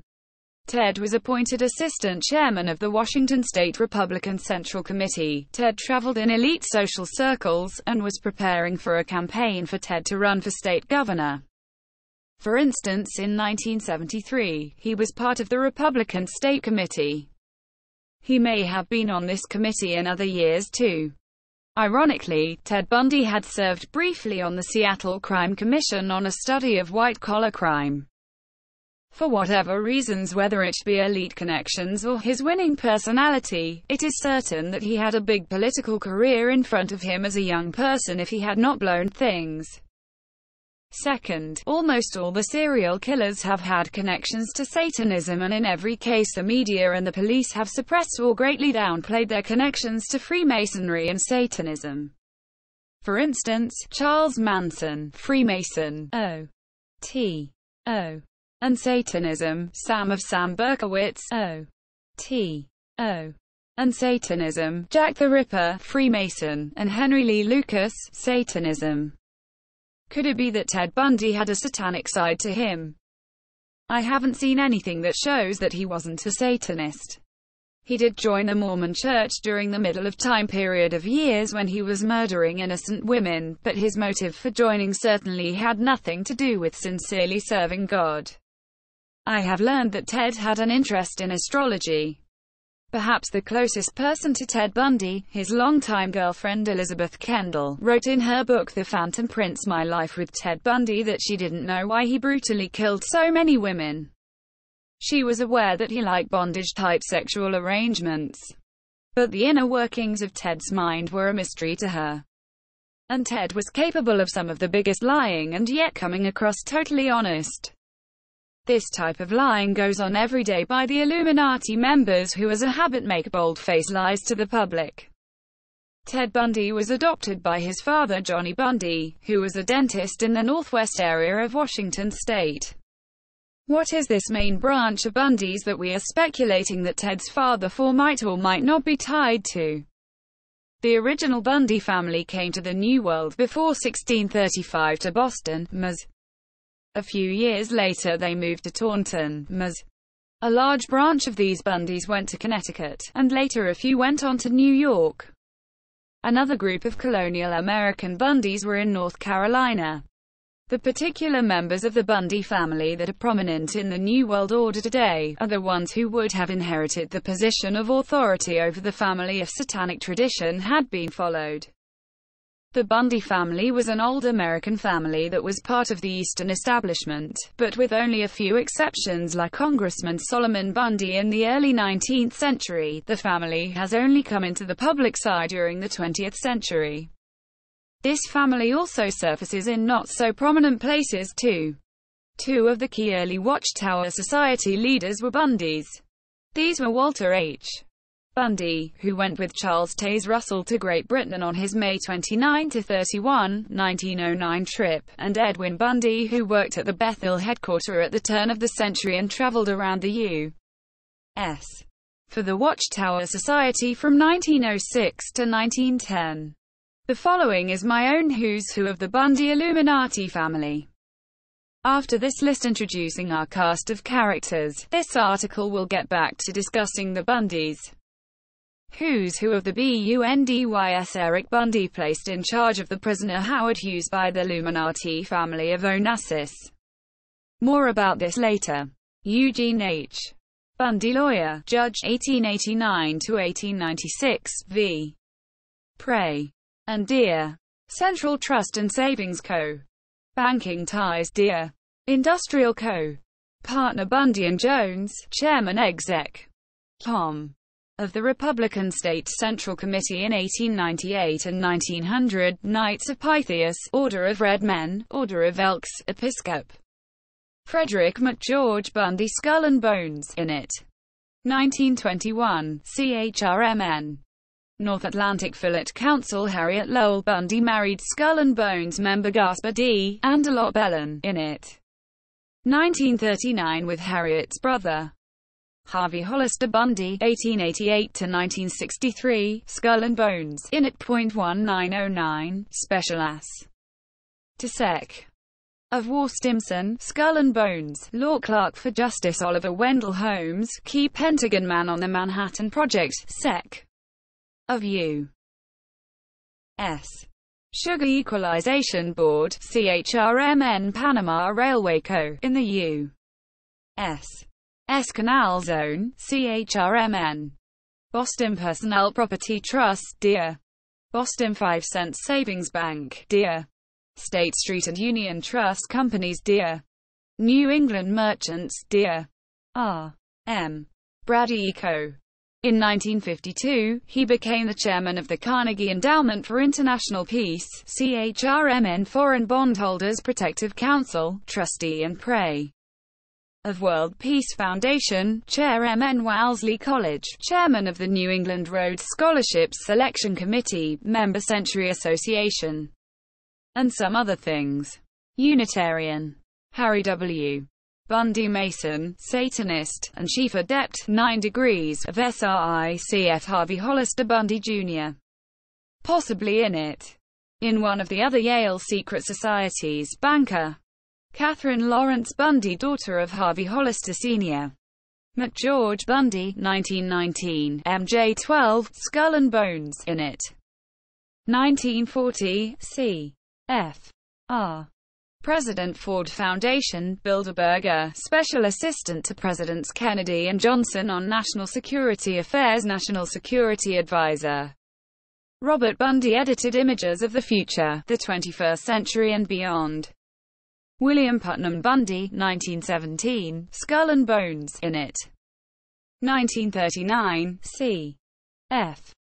R. CIA, 1951–61, once CIA always CIA, editor of CFR's Foreign Affairs, 1972, member of the Permanent Steering COMMITEE of the Bilderbergers, AS. Sec. of State, Far Eastern Affairs, 64–69, 1960 Staff Deer. Of Presidential Commission on National Goals, Professor. MIT, 1969–71, part of the law firm of Covington and Burling which represents many of the Illuminati elite in Washington, D.C. 5 other prominent Bundys include Charles Allen Bundy Foundation executive, manager of several companies, Prey Springs Foundation, and Prey Close Found. China, S.C. Parks, Recreation and Tourism, Mem. S.C. Coordinating Council for Econ. DVEL, Rotary Club Pray, CHRMNBD, LST Meth, Church, 1978-79, Charles H. Bundy Sec. Of Frost Foundation Charles W. Bundy Sec. Of Cornelius Foundation Edwin S. Bundy Business Executive Cornell Univ. Century Association. Hezekiah Sanford Bundy Congressman, lawyer, Jonas Mills Bundy founder and ed.in-chief of NY Evening Mail, newspaper, close friend of Prey. Garfield, law degree Harvard Omar Bundy West Pointer, General William Edgar Bundy U.S. Atri So. Dist. Trustee Ohio University, editor of some journals. What is so powerful about the Bundys? Most Americans would not recognize the Bundy family as a powerful elite family. However, during recent history, two Bundy brothers held the key positions that controlled most of the information that was fed to U.S. presidents during the Kennedy and Johnson administrations. When Johnson took over after J.F. Kennedy was assassinated, McGeorge Bundy was in the key position as Nat.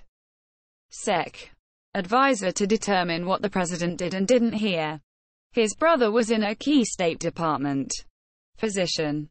Both Bundy brothers were also fraternal brothers of the Illuminati Order of the Skull and Bones. Interestingly, Jonas Mills Bundy (1835–1891) was a key advisor to President Grant, President Garfield, and President Chester A. Arthur. McGeorge Bundy and his brother William P. Bundy have held important CFR and important Bilderberger positions.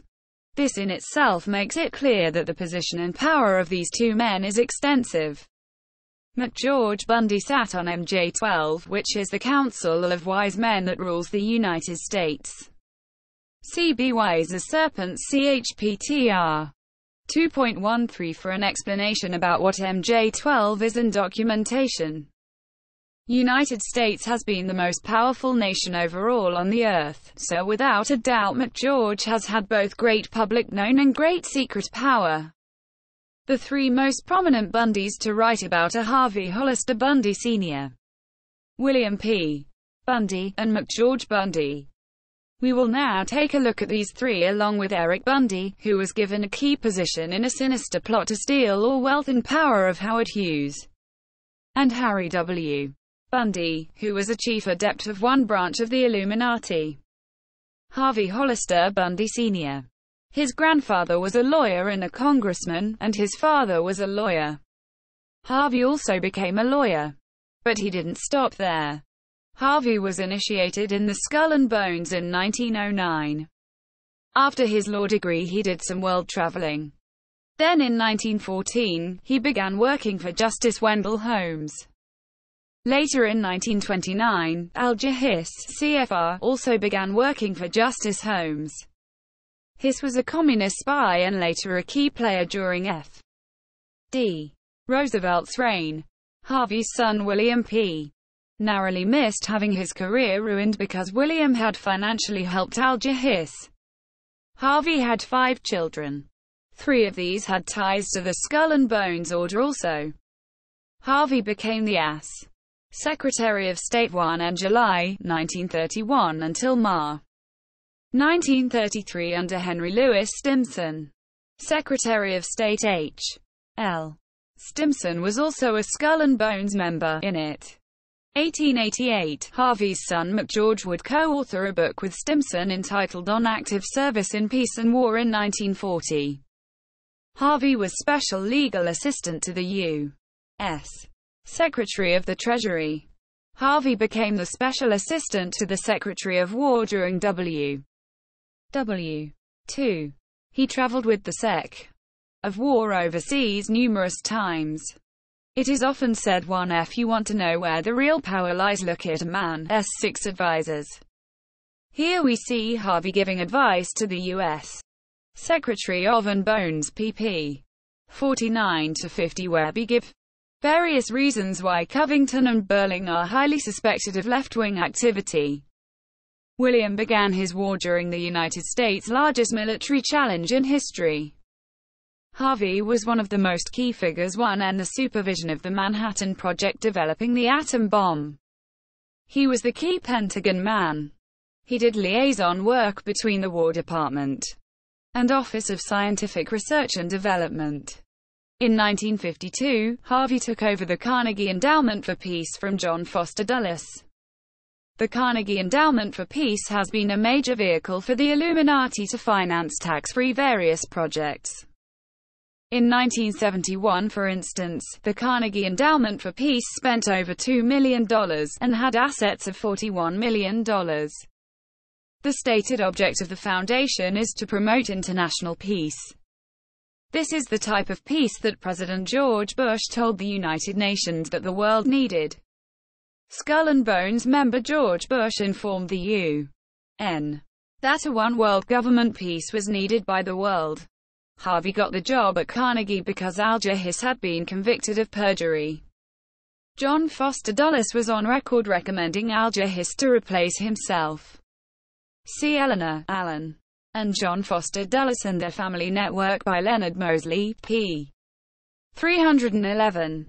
The various men who run the various Carnegie Foundations work with the Rockefellers. William P. Bundy. William P. Bundy started out his career in 1947 working for Covington and Burling, which is a firm that represents many of the Illuminati in Washington, D.C. Covington and Burling appears to have been a conduit for the Illuminati to create a left-wing political movement in the U.S. Read Anthony Sutton's book America's Secret Establishment, An Introduction to the Order of Skull. Career working for the CIA at this time, 1947, and in 1951 he quit Covington and Burling to begin openly working for the CIA as an analyst, and then as assistant to the deputy director of the CIA. His job as assistant required him to get atomic energy clearance.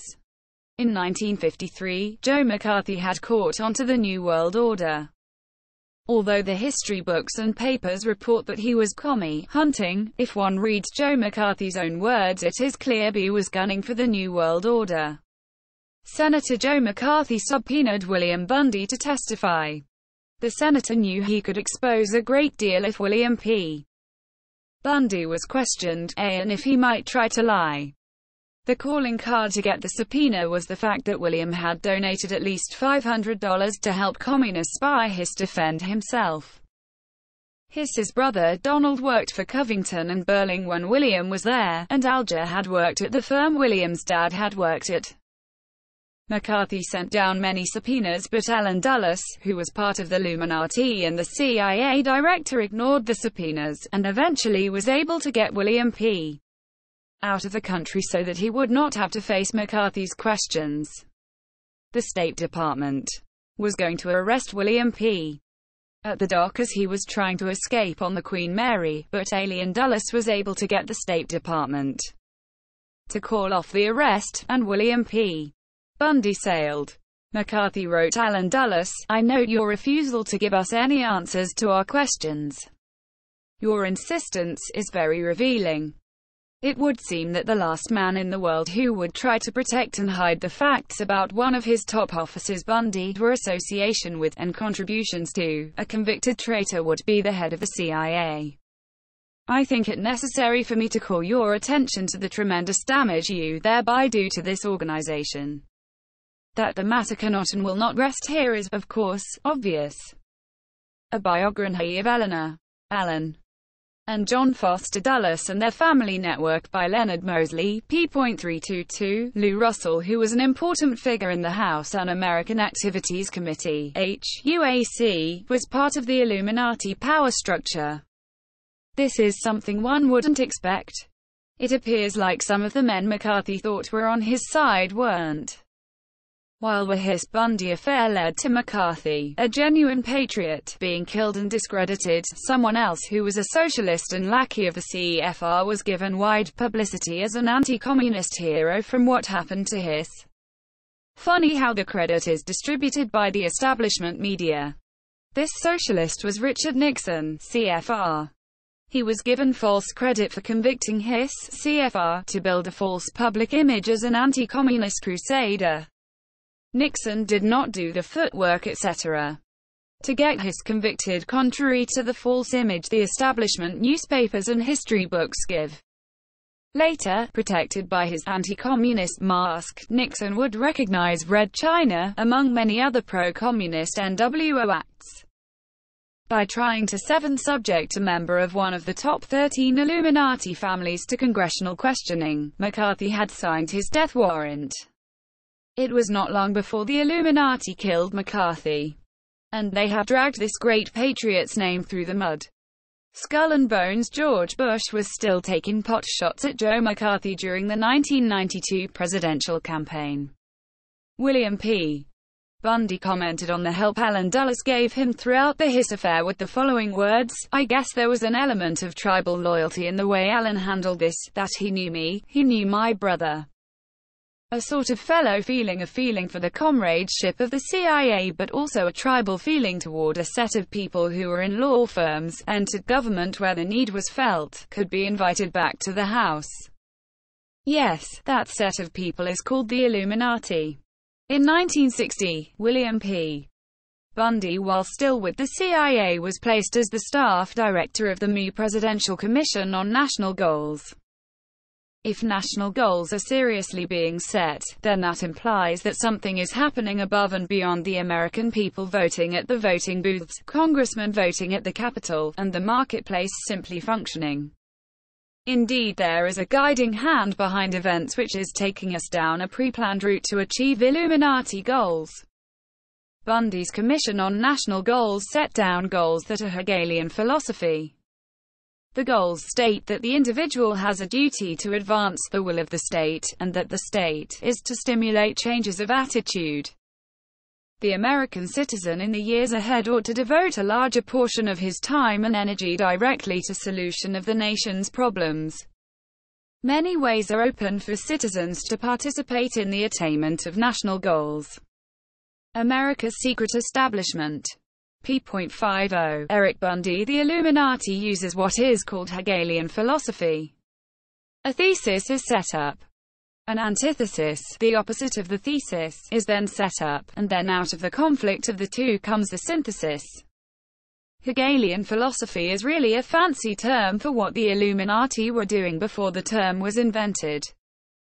To bring this all down to street terms, the Illuminati's mafia, yes, the Illuminati created and runs the mafia, would send businessmen a letter demanding money and signed with the imprint of a black hand. This was the thesis. If the demand wasn't met, then the business would be burned or the businessman hurt. Then the mafia would introduce themselves as potential protectors for the businessman from the black hand extortioners themselves. This is the antithesis. And when the businessman begins paying the mafia for protection, that is the synthesis. The Illuminati are doing this tactic all over the world, and it certainly has almost everyone fooled. Mafia strongman Sam Giancana, birth name Momo Salvatore Gingano, had a girlfriend Judith Exner that J.F.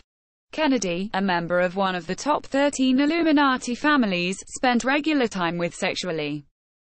Giancana also had a friend named Robert Mayhew who worked under Stavros Niarchos of the Onassis family. Stavros Niarchos is a Bilderberger and a nephew of Aristotle Onassis. The Onassis family, of the top 13 Illuminati families, runs the mafia. Robert Mayhew worked for Giancana and the CIA. Why was a CIA agent willing to help Giancana? While, as I indicated in other places, the CIA is run by the top Illuminati families, and so is the mafia. This CIA agent, or mafia man, or Illuminati henchman, whatever you want to call Robert Mayhew, shows up in the details of the Kennedy assassination and the kidnapping of billionaire Howard Hughes.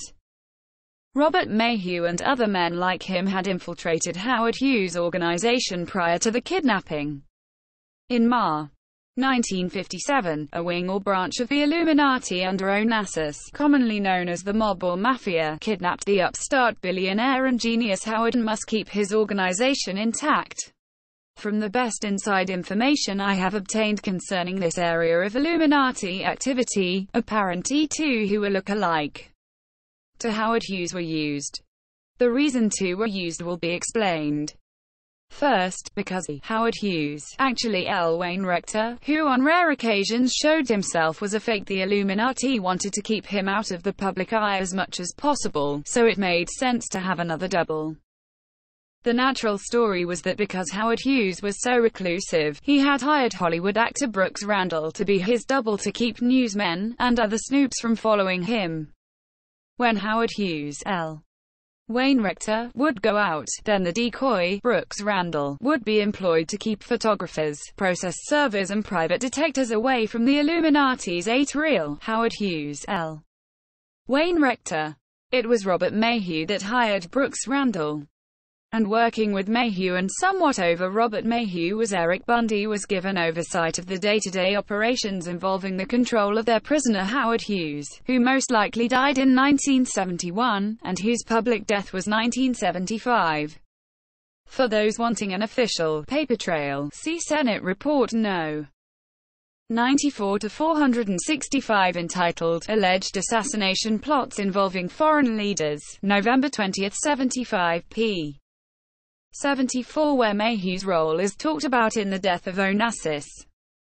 One of Mayhew's top men was Lou Russell, who besides working for Mayhew, the CIA, the Onassis family was the person who bandied the security and investigative needs of the Republican National Committee, RNC. And Russell was with the company that provided security for the Watergate complex when it burgeoned. The Russell family is a top 13 family. The Russell family will of course have its own turn to have an article about them in this newsletter. It is Lou Russell who helped Nixon get Hiss convicted. Was McCarthy and Hiss used? It appears so. John Smith now puts out the theory contained in his book Alger Hiss, The True Story, which claims Alger Hiss was framed. So we have come full circle. The communist agent that almost ruined William P. Bundy's career, because Bundy was Alger Hiss's and Donald Hiss's friend, is now exonerated by a book written by an establishment researcher. McGeorge Bundy. Anthony C. Sutton does an excellent IOB in his book on the Skull and Bones Order in describing how McGeorge Bundy received preferential treatment all through his life. Consistently, McGeorge Bundy got jobs for which there were thousands of better candidates. McGeorge Bundy went to Yale, where he was initiated into the Skull and Bones in 1940. McGeorge then went to Harvard. After this, McGeorge joined the Army as a private. Very few privates ever achieve the rate of promotion that McGeorge received. Within a year after joining as a private, McGeorge was promoted to captain. Not only was he made a captain, he was placed on staff to plan the logistics and other details of the invasion of Sicily and the Normandy invasion. That is honestly fantastic. How can a greenhorn without experience have the experience to know how much supplies, etc., are needed for a certain operation? Bear in mind that these calculations are for battles in which the wrong combination of supplies could mean death or defeat for a unit. As Sutton points out on pg 51, can a 23-year-old with no military experience undertake planning for amphibious operations? The answer is obviously no, even if his father, the Order, is in the Pentagon as an aide to the Secretary of War, the Order. After the war, McGeorge continues his phenomenal climb from job to bigger job, often with no credentials. 1945. He becomes assistant to the Secretary of War and co-authors a book with Stimson. Then, McGeorge, without any experience or credentials in economics, becomes a consultant to the Economic Cooperation Administration. Then he becomes foreign policy analyst for presidential candidate Thomas Dewey.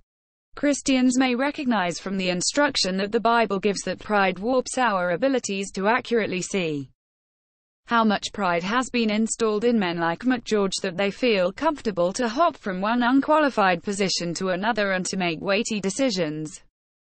1949, Bundy was invited to Harvard University to teach as an assistant professor and in 4 years is made the dean of the Faculty of Arts and Sciences at Harvard. How does anyone become dean of a prestigious university department after 4 years of teaching? Not only has McGeorge been treated as if he is an instant military genius, an economic whiz, now he is Dean of the Arts and Sciences. Bundy becomes the National Security Advisor. From 1961 to 1966, he is the Special Assistant for National Security Affairs to the President. This gives him great control over what the presidents are told. For instance, on pages 177 to 178, Sutton quotes a conversation between McGeorge Bundy, Dean Acheson, Scroll and Key, another Illuminati initiation point, and President Kennedy, recorded in a memorandum. President Kennedy is led to believe that the United States has deserted its ally of Portugal to aid nationalists in Angola, when in fact the U.S. was supporting Marxist guerrillas, that is, communist guerrillas. In 1966, McGeorge was appointed president of the Ford Foundation, another Illuminati foundation that is promoting their agenda. McGeorge brought in Harold Howe to be vice president, a position that Howe was unqualified for, except that Howe was a Skull and Bones 9 brother and was a team player that would help promote the New World Order agenda with its Hegelian philosophy and socialism. Both of the Fords on the Foundation board resigned in disgust at the way these Skull and Boners were using the Ford Foundation. Harry W. Bundy. Harry W. Bundy was a Mason, a Satanist and the chief adept, 9 degrees, of the Colorado part of the SRICF. To clarify to the reader what this all means, allow me to inform you about the structures Satan has built. Pure Satanism, in order to function easier, has set up some branches which are secret, but if the public hears about these branches, they have a veneer of respectability. Dr. Wynne Westcott, a famous Satanist and the supreme magus of S.R.I.A., wrote the rare book History of the Societas Rosicruciana in Anglia. IX. It was privately printed by these Masonic Rosicrucians on Dec. 30, 1900, and later received the B.R. Museum Pressmark of 0475H54. Within this rare book, the leader of the S.R.I.A. spells out the purpose of the organization to the Brotherhood, the aim of the society, searching out the secrets of nature, to facilitate the study of the system of philosophy founded upon the Kabbalah and the doctrines of Hermes Trismegistus. Hermes Trismegistus, as many of you know, means the thrice greatest Hermes, who was the Egyptian scribe god who is claimed to be the author of all magical writing. Hermes is credited for the grossly evil satanic witchcraft rituals that the ancient Egyptians and modern Satanism continue to practice. For an excellent exposé of the connections between the Egyptian Book of the Dead, Masonic rituals and modern Satanism, I suggest David Carrico's book The Masonic Egyptian Satanic Connection. Obtainable from Followers of Jesus Christ, 5220 Ashley Drive, Evansville, Indiana 47711. As I was just writing, a number of branches of the Illuminati were created with the same pattern as the Bavarian Illuminati, and these branches sometimes refer to themselves as Illuminati, and rightly so, since they are an integral part of Satanism.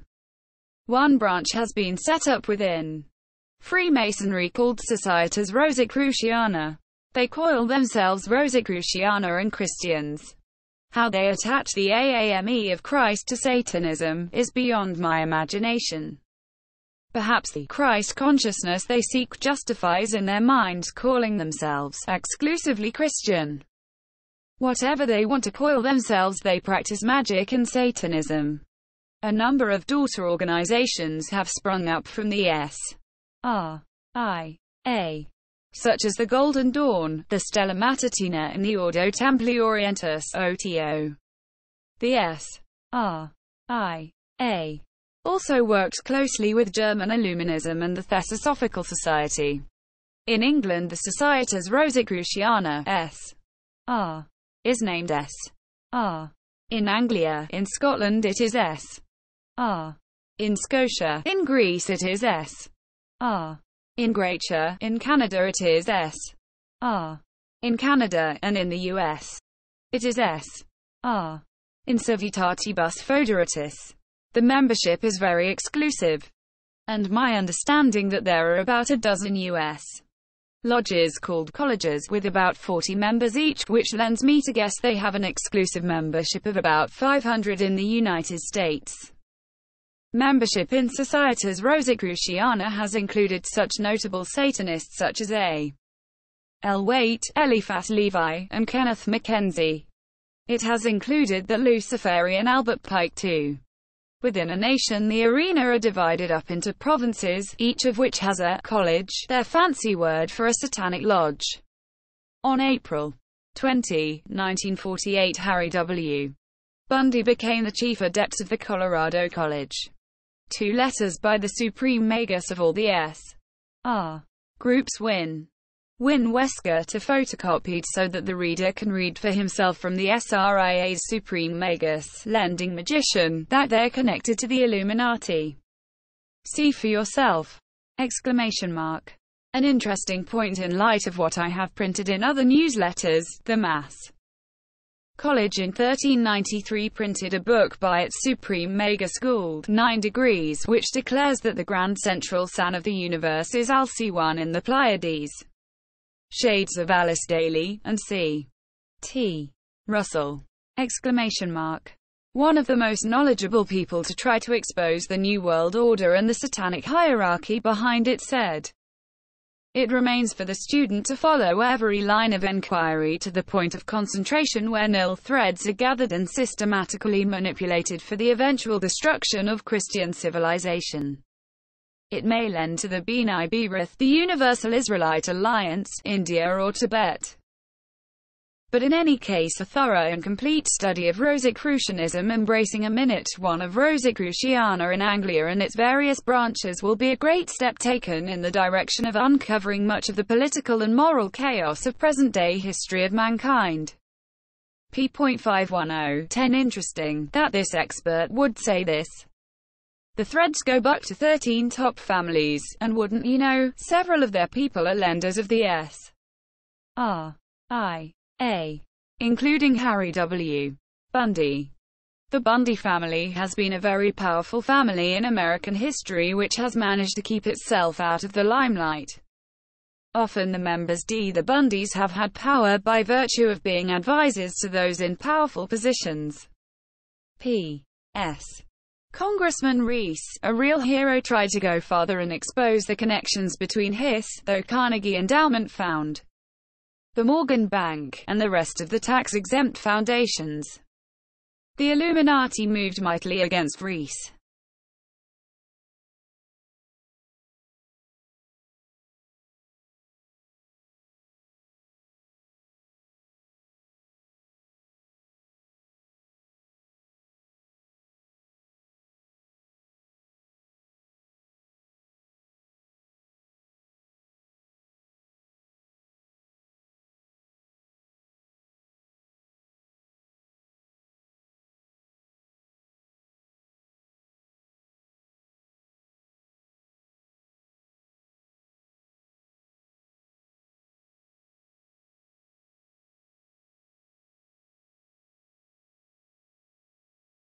The Collins bloodline. The next family in our series of articles on the top 13 Illuminati families is the Collins family. The first 2 have been the Astor family and the Bundy family. The first 2 articles were fairly straightforward. Both the Astor and Bundy families have been written about by others, and I had more information on both families than I needed for my articles.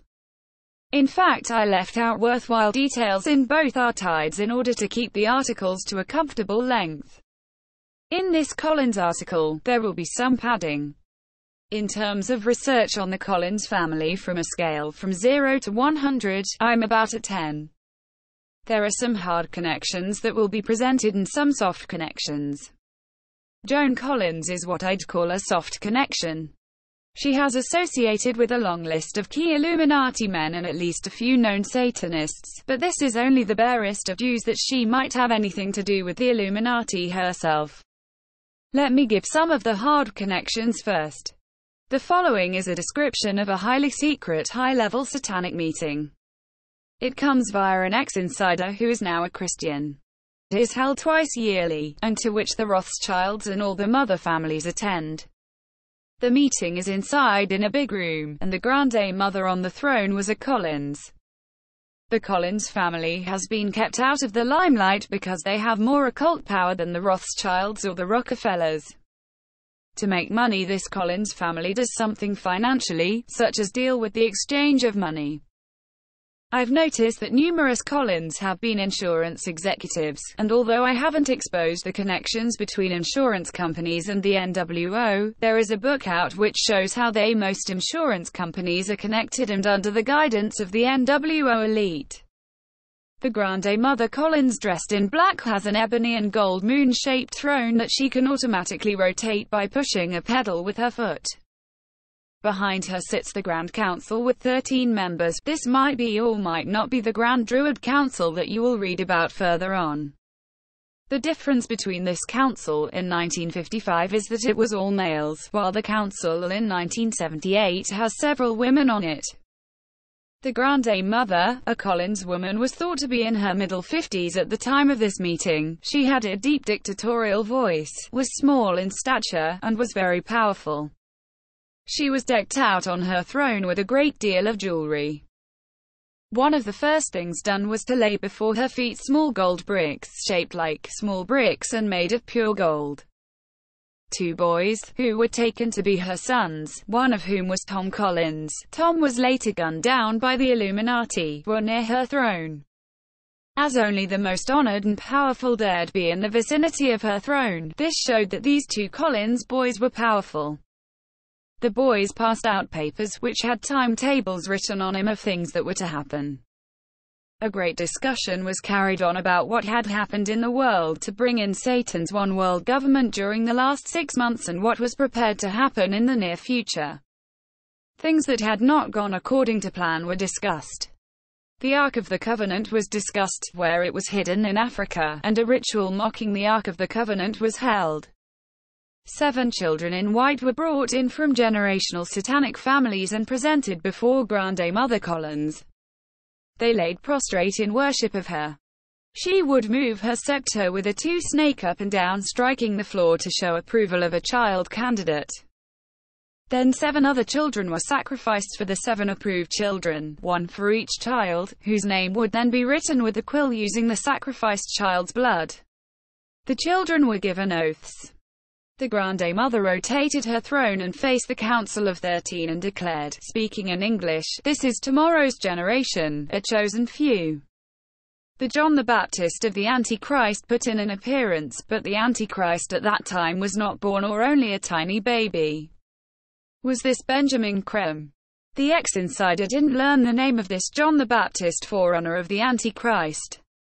However, the descriptions of this occult John the Baptist do match Benjamin Creme. Benjamin Creme was born in 1924, and was deeply into the occult and witchcraft even when he was a boy. See the official newsletter of Tara Center Emergence, January 1982 issue. He claims that in 1959, he telepathically received a message from his master, a member of the demonic hierarchy. Creme calls these master spirits simply the hierarchy. Christians know it is the demonic hierarchy.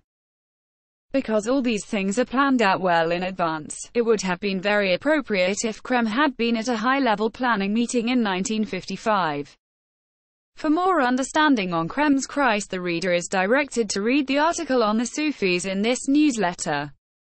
Referring back to the gold bricks laid before the Grande Mother's throne, there are several reasons that real gold is important to the Illuminati. Perhaps in some other article this newsletter will go into it all. There have been massive secret gold shipments out of the United States and Russia. Guess who is getting it? In my the 1st of January 93 newsletter, the names of many top Illuminati are given. One that could have been included is Robert Moore Collins, 1867, who was a member of the Pilgrims, 60 of the modern equivalent of the Bavarian Illuminati. Robert M. Collins was a reporter for several important newspapers and worked as an editor in the Washington and New York offices of the Associated Press. He did chiefly political work for the Associated Press. He was the chief newsman for Reuters, Illuminati-controlled press, and the Associated Press for many stories coming out of the Orient. Although he was born in Wash, D.C., His address as an adult became Bournemouth, England. He never married. As those who investigate the Illuminati find out, the Illuminati control the press. Here was a man who helped do it for them. Last newsletter issue, January 15, 93, went into some detail about how important the Satanic Societas Rosicruciana is in relation to the satanic groups such as the O.T.O. Golden Dawn, and Stella Matutina. The Societas Rosicruciana is definitely a high-level exclusive Illuminati organization. One of the New York S.R. officers was James F. Collins, 8 degrees, who died April 2, 1896. He was with the original set of S.R. officers of the First High Council of the S.R. in America, which had oversight over all the S.R. colleges, lodges, in America. His position was presenter. I don't know what that officer does. When the Canadians set up a Societas Rosicruciana in Canada, the High Council, which had oversight over all Canada, included a Collins on its council, Daniel Collins, 8 degrees. Daniel Collins had several positions on the council. The highest degree is the 9 degrees. If you've read the January 1, 1993 newsletter or Be Wise as Serpents, you have come across the Grande Druid Council. This is a high-level Illuminati council. In Be Wise as Serpents, in the second section, in a chapter entitled Heresy Interlocks with Power on the 8th page, I gave the names of people who were on that secret Grande Druid Council in the spring of 1978. Each of those people are powerful witches, and have a great deal of power in the world. Yvonne Collins was on the Grande Druid Council. She was a traditionalist. To be a traditionalist means that she holds the view that only those people who are born to families with satanic power and witches in their family background can be true witches. Obviously, the Collins family has a long history of witchcraft if she holds this view. Remember that the leading Satanists feel they have special blood, the top ones feel they are gods. Even Grande Masters may teach they selected children, they are the god which created the children. This last statement makes more sense when one learns the methods, state of mind, and beliefs of the satanic hierarchy. Yvonne Collins would reject the idea that just anyone can become a witch of any significance by training and practice. The occult demonic power would not be strong enough for a convert to witchcraft. Yvonne's occult name is Legina, which means Lucifer's bride. Legina, Yvonne Collins, who lived in Virginia, got upset with Jerry Falwell. He didn't follow her orders well enough. She got the Security and Exchange Commission to investigate his church, which caused the church economic hardships. Even mainline Christian ministers are expected to follow directives of the Grande Druid Council, which is said to operate under the orders of the Rothschilds. Everyone who was high up in the Illuminati and are now Christians remember Tom Collins. Collins was in the Illuminati, but for some reason the Lord changed his heart and he began to talk to churches about what is really going on. He had an itinerary of 3 churches to speak to, of which a Baptist church was one. He warned what was going on. He was gunned down in a grocery store parking lot, and has been used as an example by the Illuminati to anyone else who dares utter a word. Remember Tom Collins, they warn people in the covens. This reminds me of another incident, which happened to a brother in Olympia, the capital of WA. 2 weeks after Reagan was elected, a beautiful Mercedes pulled up to where this Christian brother was working. The guy who got out was obviously rich. His suit had to be in the neighborhood of $800 and his wife had fox furs around her neck. They said their son was going to work for the state and they wanted to look for a home for him. The woman was being independent and said, "I don't want to go see the houses. I want to talk to this nice man." The houses were done by Donahue Construction. The men went on to look at the houses, and the woman remained behind and talked. This Christian is an easy talker with people. He struck up a conversion naturally. He said, "I think it's great Ronald Reagan got elected. He's going to be a good president." The woman replied, "We wanted George Bush to get it." "Who's we?" the Christian asked to this rich lady who kept tossing her furs back and forth. The Illuminati, she said, were the enlightened ones, and George Bush was trained by us. Unfortunately, the men had just returned at this point and were entering the room. The man with the expensive suit was livid. "Shut your mouth," he yelled. She huffed back, "Well, if you insist." He then turned to the Christian, who he didn't know, and politely told him that they had failed to find anything that suited them. "Thank you very much, everything is secure," and handed him the keys. Then he dragged the woman to the Mercedes, giving her hell all the way for talking, and when they got in proceeded to physically slap her around. This was an extremely rare incident. Many of the satanic hierarchy live their entire lives without uttering a word to anyone anything about the hidden satanic side of their lives. As a rule, they find very respectable cover lives in society. The more respectable, the better to cover their hidden lives. The satanic rituals are always memorized. You will not walk into these people's houses and find incriminating books or objects. Remember Ted Bundy in last issue's article? Ted was exactly the model of how many top Illuminati are. They are capable of the most horrendous things, but to everyone who know them, they are the most likable, intelligent, normal people. People who knew Ted Bundy had no idea what he was doing in secret. The satanic hierarchy and their Satanism is clearly the most secret religion in the world. They are a priesthood that rules the world through political leaders that they place in power. And because of their power, they have the ability to suppress a great deal of the publicity that could arise from their numerous activities. To describe the security methods employed to keep high-level Satanism secret could take an entire book. Let's just put it this way: if you were a billionaire, which several of the leading Olympians, King Illuminati, are, what kind of security could you afford? And what kind of clout would you have with national governments and police forces to get even governments to provide security for you? Remember, these people own the press and the media. They will kill or discredit anyone who exposes them. Don't be surprised if both of these happen to me, the author. Just know this: they can kill the body, they cannot kill the soul. Our Christian God reigns. They also control the CIA and FBI. See Be Wise as Serpents for more details on this. Many leading FBI agents have not only been Masons, but many have been Satanists. The FBI sends out reports which paraphrase go like this: far more crime has been committed by zealots in the name of God than has ever been committed in the name of Satan. The actual involvement of the occult in a criminal case usually turns out to be secondary, insignificant, or non-existent. The law enforcement perspective on occult crime requires avoiding the paranoia that has crept into this issue.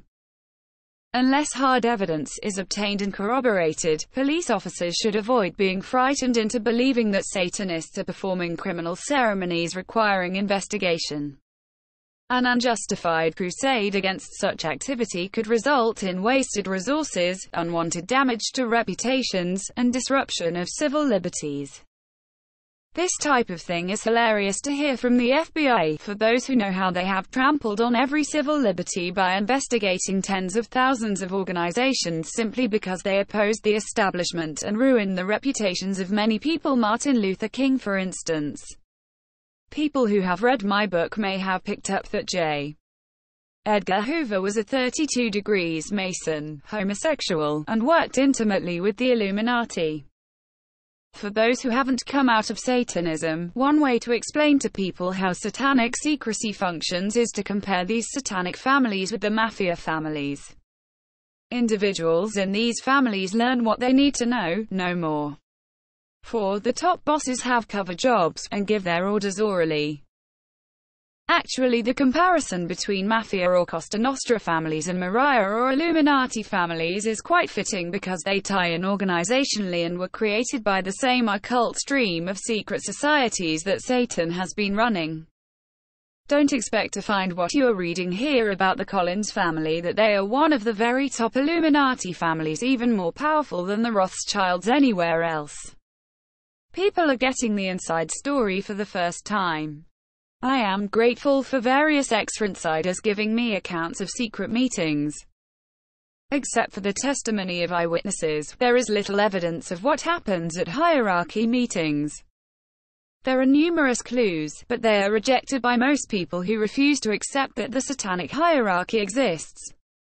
Before the 1960s, and the space programs, man had not seen the far side of the moon. But that didn't mean it wasn't there. The hierarchy are professionals at Satanism, and it really pros at obtaining satanic power through ritual, deeds and worldly power. Their activities are very secret. In contrast, there is great deal of physical evidence from the coven levels, the lowest level, that periodically surfaces. Robes, candies are made of fat, athoms, altars, dead animals, ritual sites, etc. The higher levels believe that the force must be balanced, one's good deeds must match one's evil deeds. Consequently, some of the greatest philanthropists are leading Satanists. The lower levels are not concerned with developing power such as what Satan has, they simply enjoy being evil, and in that respect are rather crude in their exercise of evil. The Collins family hasn't received much attention. Who do you think of when you think of the Collins? Joan Collins. She was a beautiful, Jewish Hollywood actress from England. Joan's grandmother lived at Brighton, England. Joan mentions her father being a Jew on page 13 of her autobiography. Joan Collins, Past Imperfect. Her father Joe Collins and his friend Lord Lou Grade had an acting company. Joe Collins' father Will Collins and his wife, a can-can dancer Henrietta Collins, were also into acting. In the L970s she was in several horror movies and picked up the title, Queen of the Horror Films, p. 271. In 1977 and 1978, Joan was nude in two sexy films, not her first, which were expected to do better at the box office than they did. Neither of the titles of these films bear repeating. One was based on a sexy book Joan's sister wrote that was a bestseller in England. Joan was the first old woman to be in the buff in Playboy, the Deck 83 Playboy. The issue is a collector's item.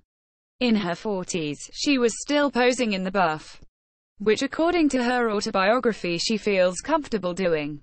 I wonder if being exceptionally beautiful and a sex idol for millions makes it easier to pose nude.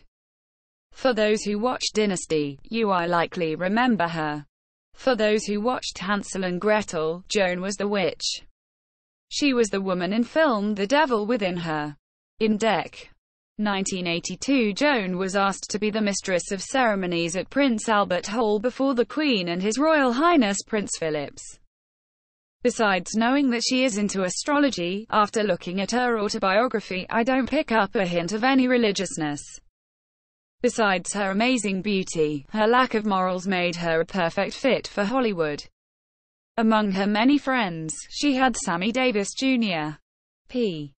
332, and Jane Mansfield as friends or acquaintances, both of whom are publicly known to be Satanists. She rubbed shoulders with Henry Kissinger, p. 3454 of Autobio. Joan Collins vacationed in the winter at St. Moritz, which is an exclusive ski resort of the international set where Joan rubbed shoulders with Niarchos and Aristotle Onassis. These are kings within the Illuminati. Joan Collins spent time with Edgar Bronfman. The Bronfman family are the Jewish Illuminati family that runs Canada. p.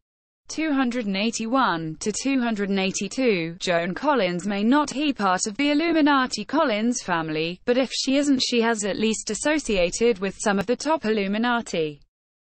Joan was married several times but obviously preferred her maiden name. Another famous Collins is Michael Collins, who was one of the 3 astronauts on the Apollo 2. Apollo 11 was the first officially announced visit by man to the moon. For those who have read Be Wise as Serpents, you are aware that the first flag on the moon was the Scottish Rites flag. There are a number of very strange things about the flight, and about what NASA has been doing. Buzz Aldrin is a Freemason. Neil Armstrong has gone into seclusion, shunning any publicity. As Michael Collins puts it, Nell has dropped out and doesn't sell the NASA program. Carrying the Fire, by Michael Collins, p. 461. The title to his book is based on Greek mythology. The god Apollo carried fire, which is what Michael felt described Apollo 11. What our government has been doing, 5, with NASA, flying saucers and a manned lunar base, is beyond writing about in this article, but the question did naturally come to my mind: could Michael Collins be related to the Illuminati Collins family?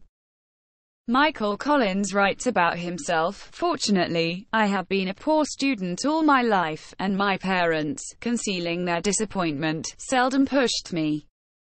Carrying the Fire, p. 462.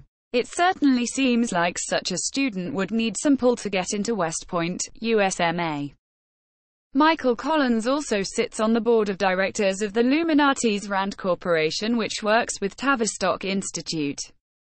He is not even a nominal Christian as far as I can tell. He states dryly that, no, he did not find God when he went to the moon.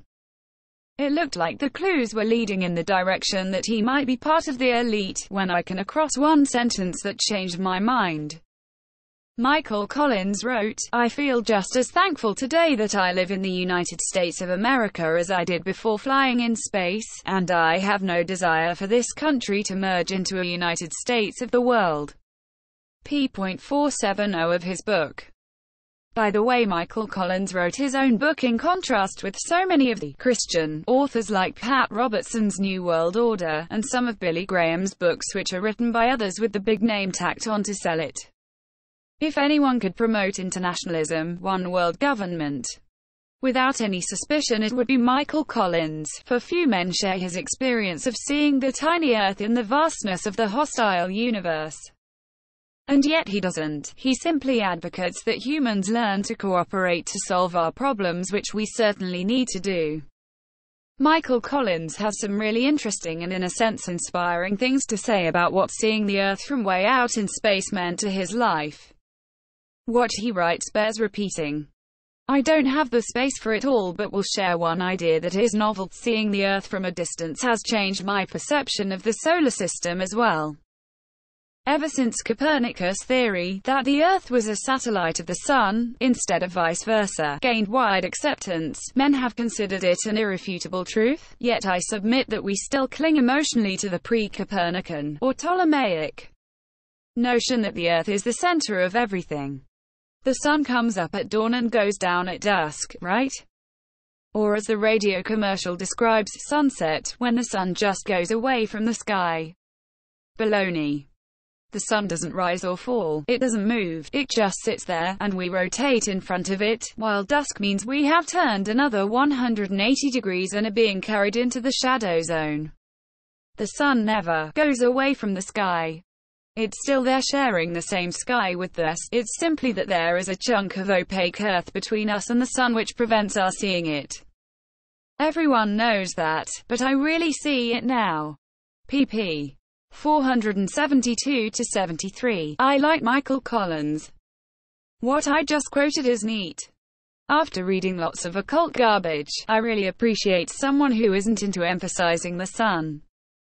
If Michael were an occultist, he would not have made this statement. In fact, I think it would be healthy for Christians to quit looking at the stars, and realize how wonderful God's green earth is. Praise His holy name. The Earth is a very unique, wonderful, marvelous place. And all these people who use their imaginations and belittle the Earth because they think some other planet in another galaxy is better, should do some space travel. The Earth is a miracle, and anyone who doesn't see God through His creation is not thinking straight. Back to the question, is Michael Collins' family part of the Illuminati Collins family? I have no idea, but Michael himself is not an internationalist. The Collins family is an old New England family. Early members of it were Francis, Edward and John. See the genealogical chart. Part of the satanic branch may live in England too. Like most top Illuminati families, the Collins have spread all over, so that even the West Coast has some members of this satanic bloodline. Part of the family is both related to aristocracy and to witchcraft. For instance, I have a complete list of all people accused of witchcraft in New England in the 17th century, which includes some Collins. The 17th century was the first century that British settlers, mostly Puritans, some of whom are also known as Pilgrims and Congregationalists, settled in New England. In 1640 in Aquitaine, Mass., Collins was accused of witchcraft. In 1653, Jane Collins was accused of witchcraft in Lynn, Massachusetts, and the Collins family lived in the Salem, Mass. area of Marblehead during the 1650s when the witch trials occurred. They were neighbors to the family accused of witchcraft. Interestingly, some of the last names of other people accused of witchcraft in early colonial Massachusetts include Young, Bailey, Carrington, Godfrey, Hall, Brown and Clinton. You will find all of these last names on people today who are connected to the satanic hierarchy, Illuminati, and Satanism. However, the worst example of dealing with witchcraft, the Salem witch trials, was instigated by the Collins family to destroy Christians. Christians have been held accountable for something the Collins family did to Christians in Salem, Mass. My opinion is that the Collins family practiced witchcraft before coming to New England in the 17th century. One ex-Illuminati member who was from the Collins bloodline stated that the Collins family brought witchcraft from England to America. For the first part of the 1700s, one of the British Collins was prominent for his books promoting deism against Christianity. As an example of some of their aristocratic ties, Arthur Collins' 9-volume reference work Collins' Peerage of England, published in 1812, was a definitive work on aristocratic peerage. Obviously, Arthur Collins had a great deal of clout to be able to research such a massive work on people of significance in England. The Collins family gave us John Collins, 3rd Governor of Rhode Island. John Collins was born to the rich, powerful part of the Collins family at Newport, R.I. John Collian, 1717–1795, played an important part in the creation of our federal government, and a role in one of the most remarkable court cases, Trevett vs.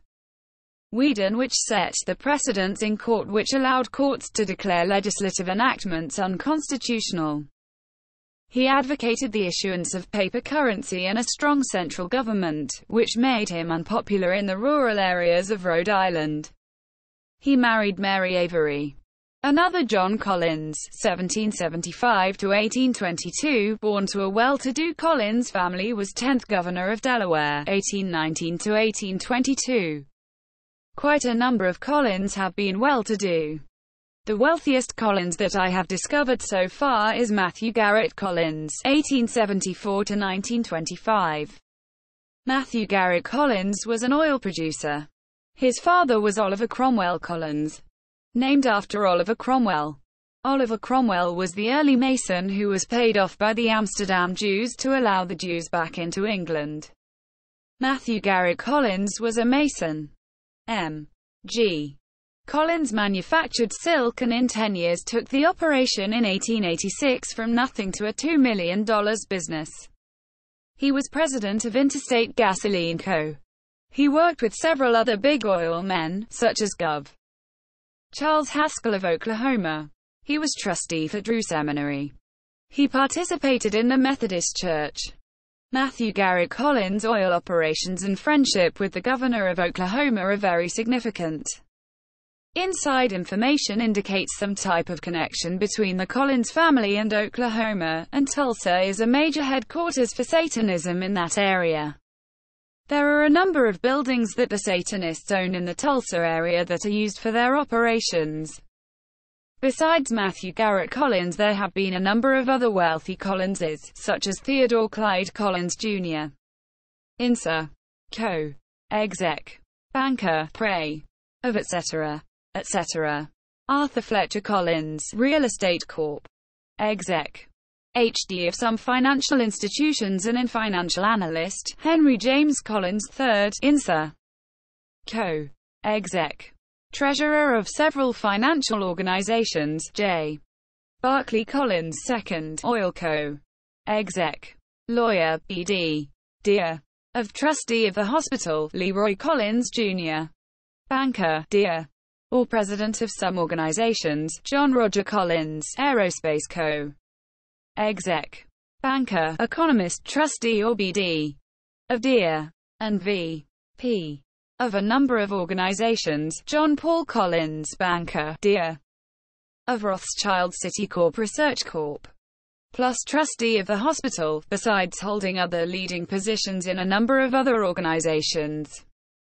And finally Michael James Collins, not the astronaut, who has been an investment co-exec, plus to name a few items: Prey, Fidelity, Union Life Ins, Prey, Allianz Investment Corp., Prey, Collins Capital, Dallas, Trustee Kara TV, ED, Dear, and V.P. of the Carr P.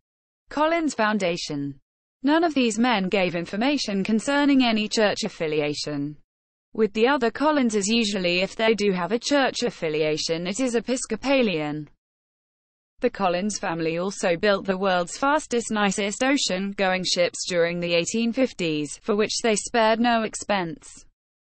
The Collins lost a number of ships to natural sea disasters, and after the financial panic of 1857, the Collins got out of shipping, and directed their attention to coal and iron.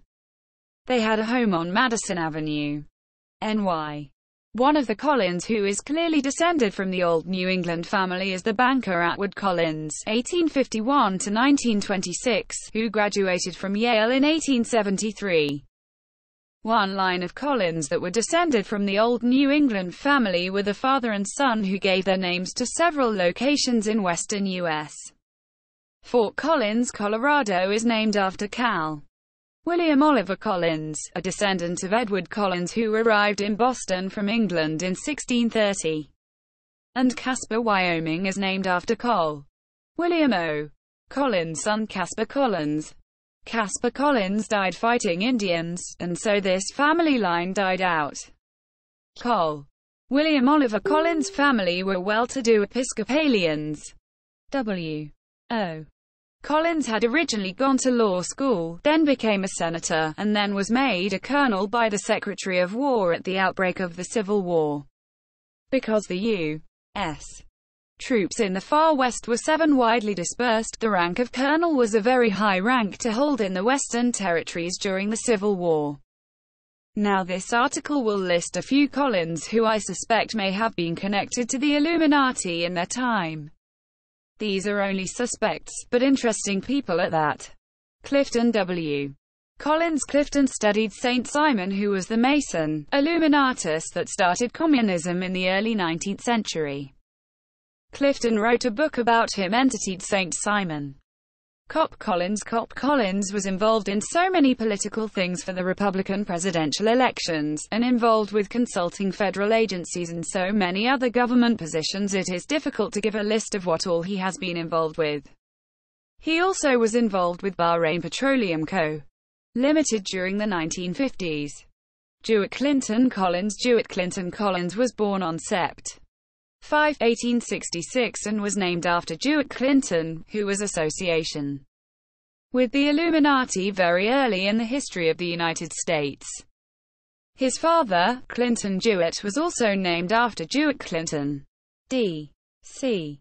Collins did his postgraduate work in Vienna, and practiced in Chicago. Hugh Collins, author Marxism and the Law, published by Oxford University Press. James Foster Collins worked for U.S. intelligence, for the United Nations, graduated from Yale, had such jobs as research assistant U.S. Senate Atomic Energy Commission, Political Affairs Officer, United Nations Secretariat, 1946 to 1949. By the way, a large percentage of the officers in the Secretariat area of the United Nations for the first 10 years were Jews. Collins also worked for the State Department and the Treasury Department, perhaps maintaining his intelligence work on the side. Jim Collins. Jim writes books on the occult, UFOs, mysticism, Uri Geller, etc. John Anderson Collins. He was intimately involved with the Illuminati plots involving Unitarians, Rosicrucians, and Masons, which created militant abolitionists who intended to wage war against the South. He worked with William Uoyd Garrison. For a full exposé on this, the reader should study my chapter on the Unitarian Church in Be Wise as Serpents. John Anderson Collins was a socialist, forerunner of what is known as communism. He attempted several communist social experiments beginning in the 1840s. The importance of how this all connects to the occult and the Illuminati can be appreciated by reading Fire in the Minds of Men by James Billington. John Churton Collins. In 1886 he wrote a book on Voltaire, and in 1908 he wrote yet another book on Voltaire. As a lecturer who traveled to the U.S. and Germany, the press always gave him great press coverage. He was involved with the occult. He was found dead in peculiar circumstances in a ditch. Lorna Collins and Virginia Collins co-authored a book, Levels of Mind, in 1984.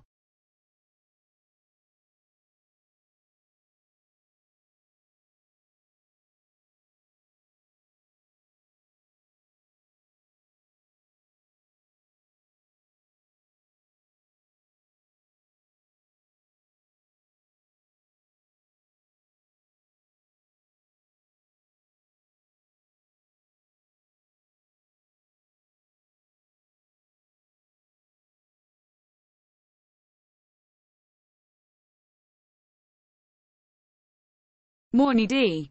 Collins. Morny Collins was state superintendent of schools in Georgia.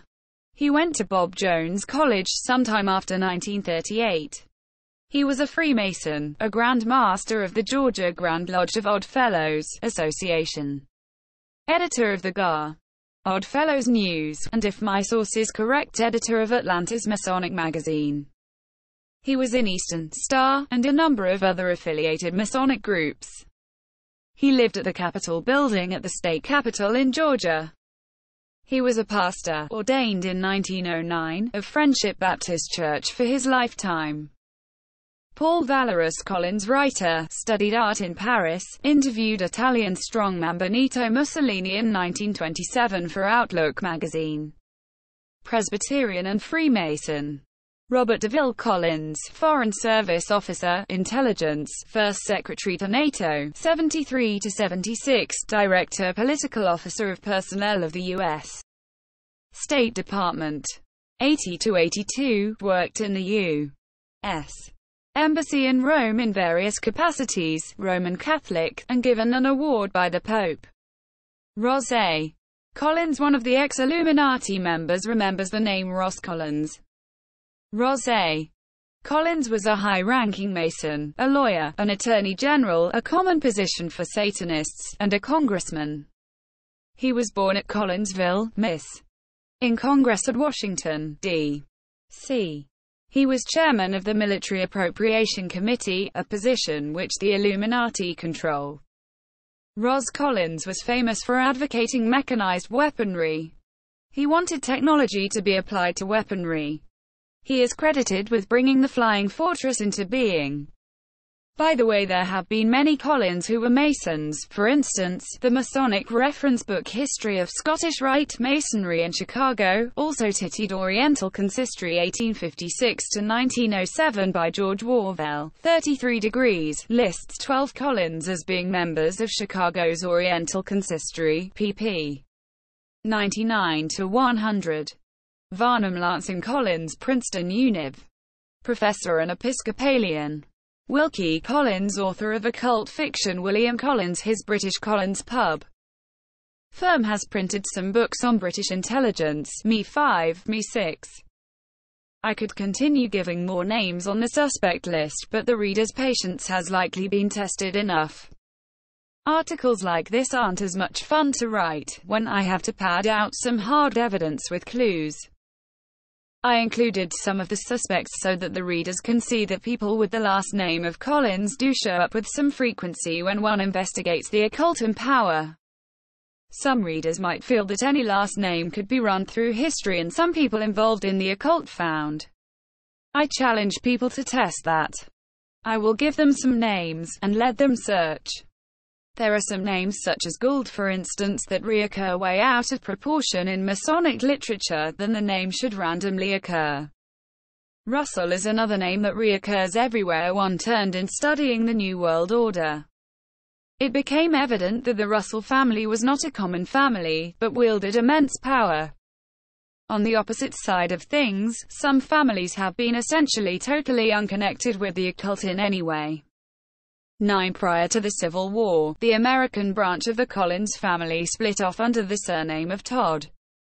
Numerous occult figures, including important names in secret Satanism or various witchcraft groups, have had the last name of Todd. Presidents Madison and Lincoln were married to Todds. Lincoln's wife Mary Todd was into the occult. Whether Abraham Lincoln is in heaven or not I do not know, those decisions are God Almighty. But from examining the evidence as carefully and honestly as possible, Abraham Lincoln was a Rosicrucian, and in fact he was a member of the Order of the Lilies Council of Three along with Paschal Beverly Randolph and General Ethan Allen Hitchcock. Properly speaking, those Todds who are descended from the Collins family should have been covered in this because they are considered by the Illuminati as part of the Collins bloodline. The Todd family hasn't been covered now, but may possibly be written about more fully at a later date. In summary, the Collins family is one of the top Illuminati families that has managed to remain low-key. It is believed that the Collins family has been kept secret because they wield more power than the Rothschilds, Rockefellers, or the Onassises. The only way that I came to realize their importance is through a number of people giving inside information, and the only reason that the inside information was plausible was the great amount of research I had done in this area. And yet what has been done is a drop from what can be accomplished. My research shows the family has been connected to witchcraft since they arrived in New England in the 1630s, and may well have practiced it centuries prior to that. At least part of the British Collins family are Jewish. Revisiting the Collins family, one of the top 13 Illuminati families, the Collins family is one of the most powerful families in the world, and yet has been able to hide their power and wealth. The Van Dunn family has also hidden themselves very well.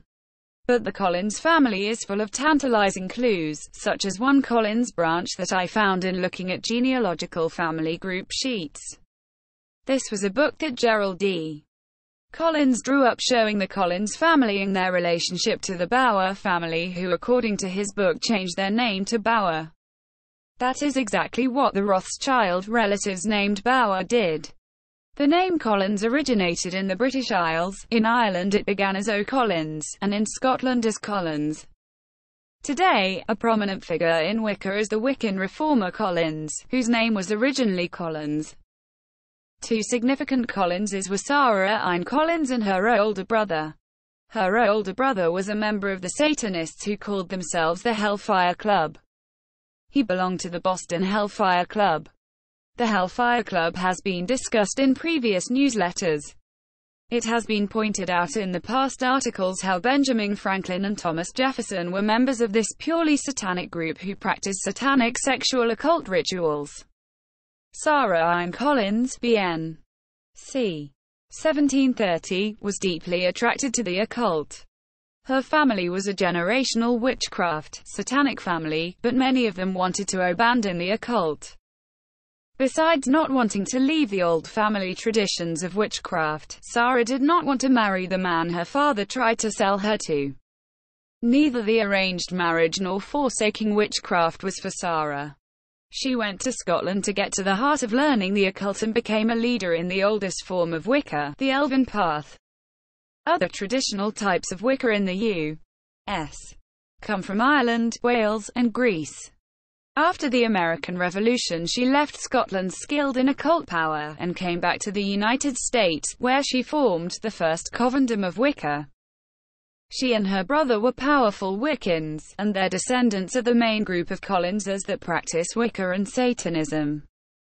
A wild woman stabbed Sarah Ine Collins to death in a Boston store. What you have just received is the important link in tracing the satanic Collins bloodline. Sarah Ine Collins, and there were several Sarah Ann Collins in her day. It seems the name appealed to the Collins family, is in turn a descendant of Francis Collins of the 17th century. Francis was the head of the family when it came over from England.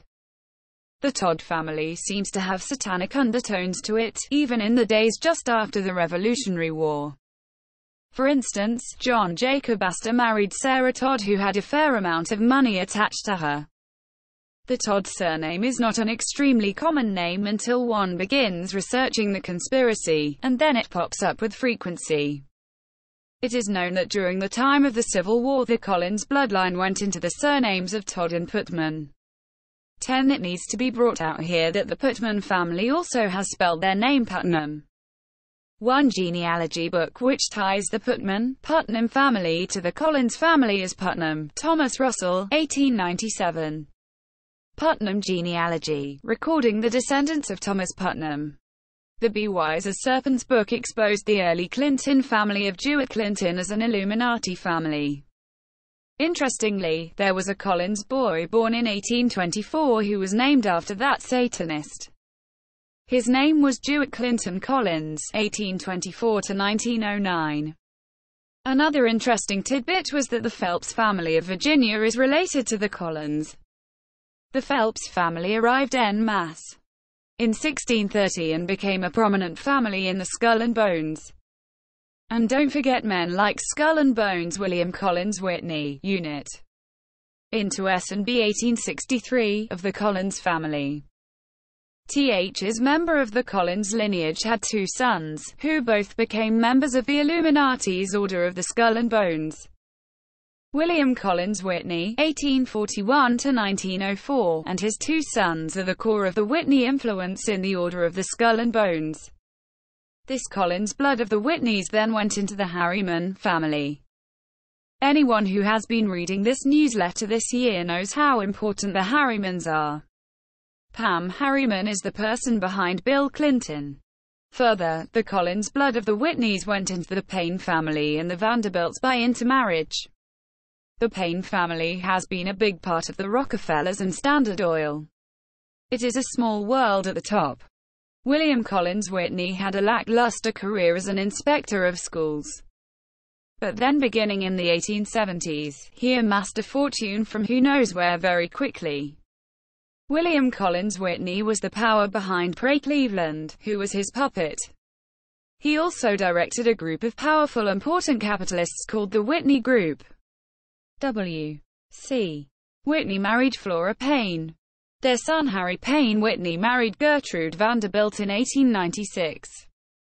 Their son, and remember he still has Collins blood, Cornelius Vanderbilt Whitney married Marie Norton, who later married W.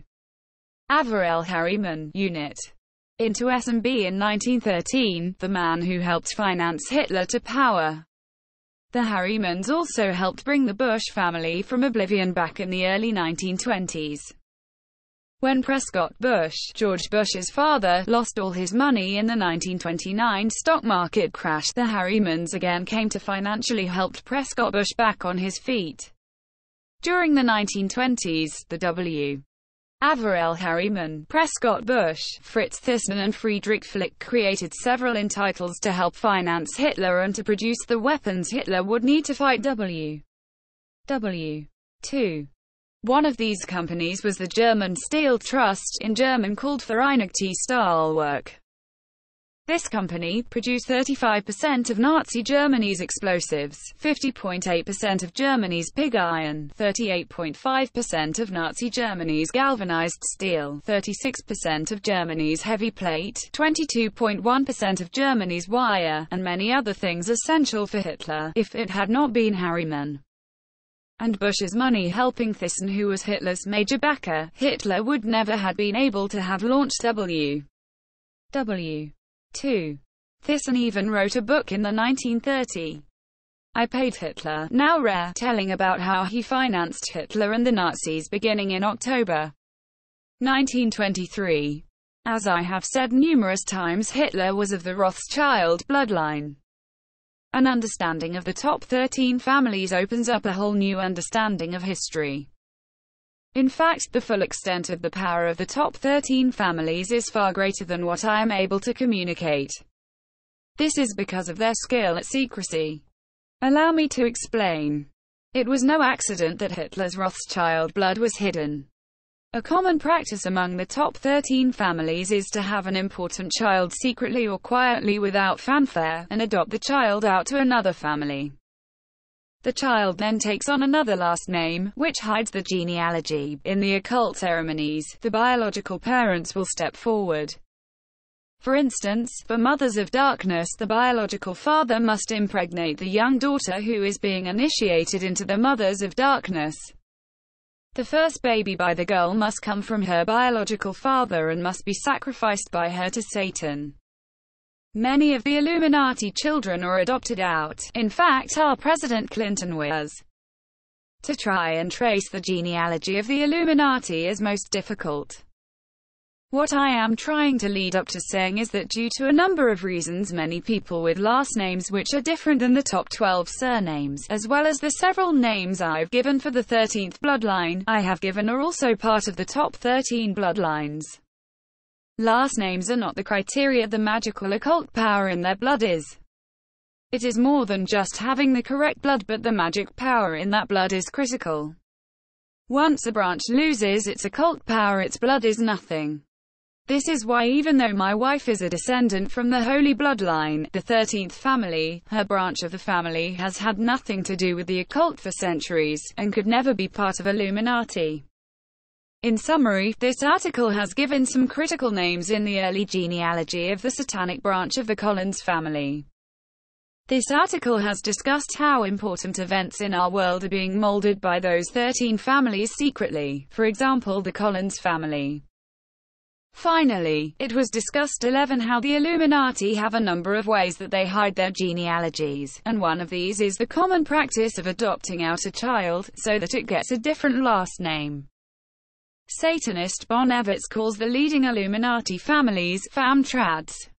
He spells out that famtrads mean the very powerful families that have been the actual ones to pass witchcraft down from one generation to the next.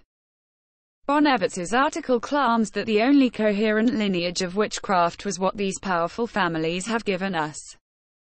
They were able to pass down witchcraft uninterrupted because they were so powerful. He writes, there is plenty of evidence of ancient pagan traditions surviving under thin Christian veneers in isolated parts of Christendom, but there is almost nothing logical to suggest that the people leading these traditions were in touch with each other.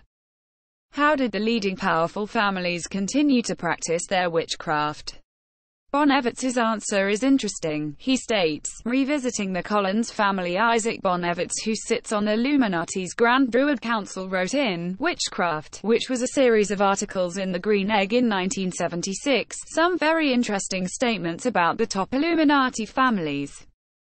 Most members of famtrads made efforts to conceal their superstitious beliefs and pagan, magical systems. Instead, they became involved in Freemasonry and Rosicrucianism in the 18th century, spiritualism and theosophy in the 19th. For all these movements were considered more respectable than witchcraft, and still allowed the famtrads to practice occult arts. So as the years went by, members of the famtrads absorbed more and more from non-pagan magical sources and handed their new information down to each generation, often carelessly letting the descendants think that a Rosicrucian spell or alchemical meditation was a legitimate part of their pagan heritage. So even today we have famtrad witches who are far closer to being theosophists or spiritualists than to being classical or neoclassical witches.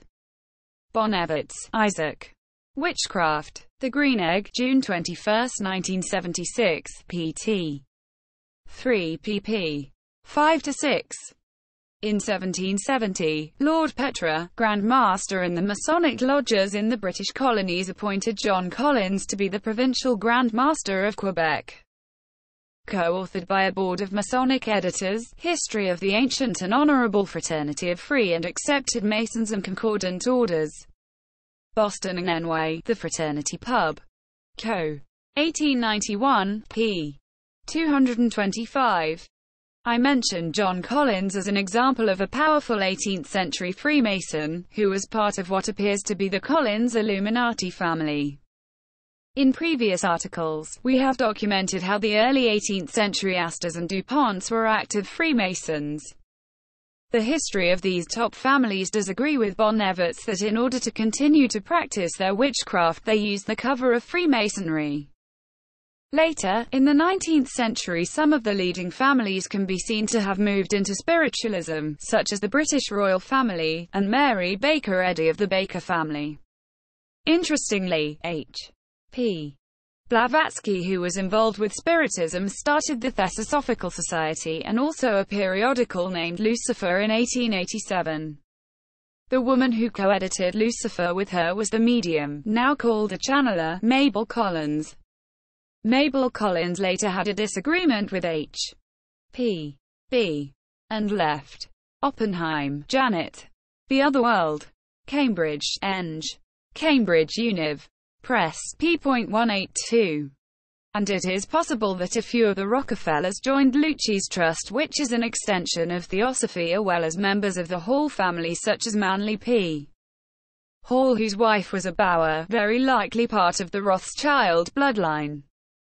This pattern that Bonevitz has pointed out to us is worthy of continued investigation. It is likely that other leading families have also followed the pattern he describes. The 13 top Illuminati families are more correctly described as 13 bloodlines. The Collins family had a branch that shot off from it during the early 1800s, which was the Todd family. The Todd family branch remained an important part of the Illuminati. We will now discuss this branch in more detail, as I said I might in the Feb. 193 newsletter. 12. The Todd branch of the Collins family. Hot Toddy and her father John Todd. Thelma Todd was known as Hot Toddy. She was an extremely sexy movie actress, but she also had another side to her. She was intimately involved with the mob, and men like Lucky Luciano. Hot Toddy was intimate with Lucky Luciano, who made money from gambling, drugs, and prostitution. In 1935, she was murdered. The murderer left her corpse with $20,000 in jewelry on it. In 1989, the book Hot Toddy by Andy Edmonds solves the murder, which the police did not want to solve and tried to cover up. Thelma was originally from 592 Andover Street, Lawrence, Massachusetts. Her father was John Shaw Todd and her mother Alice. Her father had been a corrupted police lieutenant before going into politics. John's cronies would come over to their house to the parlor. By 1915, John Todd became one of the most important men in the East. He was appointed Massachusetts Director of Public Health and Welfare, a job that gave him carte blanche to write checks and approve construction and medical contracts, offer political positions on high-paying state committees, most as repayment for favors, and pass funding along to hand-picked organizations and charities. Many believed he lined his pockets on more than one appointment or contract. Edmonds, Andy. Hot Toddy. N.Y. William Morrow and Co. p. 56. In 1925, he became a political advisor to legislators. In 1926, he used his influence to get good reviews in newspapers of the film his daughter was in. Hot Toddy had a reputation for going braless, for flirting with men, etc. She as a teenager had a secret desire to be a madam at a brothel. p.60. She was sponsored by the Elks Lodge in a beauty contest in 1925 and was selected Miss Massachusetts. Hollywood, even in the early 1920s, was full of murders, the weirdest sexual habits imaginable, and most of the actors were drug addicts, cocaine, heroin, and booze. That was years before these habits hit the mainstream of American life. Many actors were homosexual. Many, if not most, the lists I have seen would indicate most actors were Jewish. Charles Luciano was nicknamed Charole Lucifer, the devil. He was the most feared and hated of the underworld bosses. Luciano liked Toddy both because he was attracted to her and she had a restaurant he wanted to use for one of his bases of operations on the third floor for gambling. Luciano was one of the three major distributors for the Bronfmans narcotics. The Bronfmans are outwardly Jewish and covertly Satanists. Remember, they were mentioned in the previous Collins article being friends of actor Joan Collins. Rothstein and Meyer Lansky were the other two Bronfman distributors. Dope. Inc. p.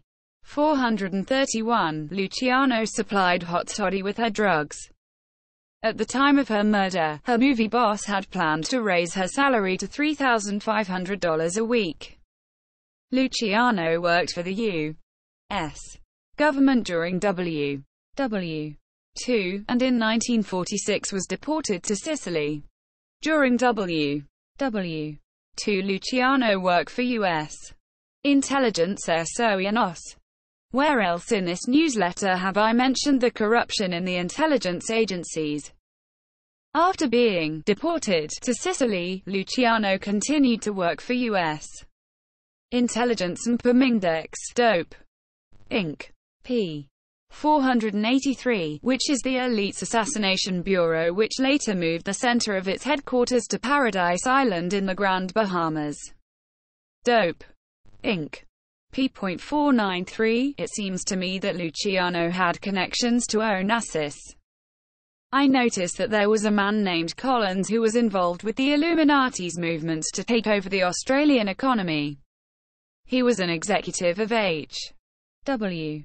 Smith, one of those companies that interlock with the CIA, mob, and Illuminati. As you may realize, I offer these types of clues because I can't presume on the future and hope that others will assist in putting together the pieces of how widespread the satanic Collins family is.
Johnny Todd is reported to have converted to Christ on Labor Day, 1972, according to one person I talked to. It seemed like the talk I heard Johnny Todd give indicated 1973 as his conversion date. He was of the Collins family Todds and at some point after coming to Christ, told people he had been a member of the Grand Druid Council of the Illuminati. Before proceeding to tell about his life, let's interrupt to discuss about whether Johnny Todd is for real or not. Johnny Todd has been discredited as a fraud within much of the Christian community. If I had heard all the negative things said about 13 Johnny Todd first, I might not be writing anything about him, because some of the people against him don't have anything good to say.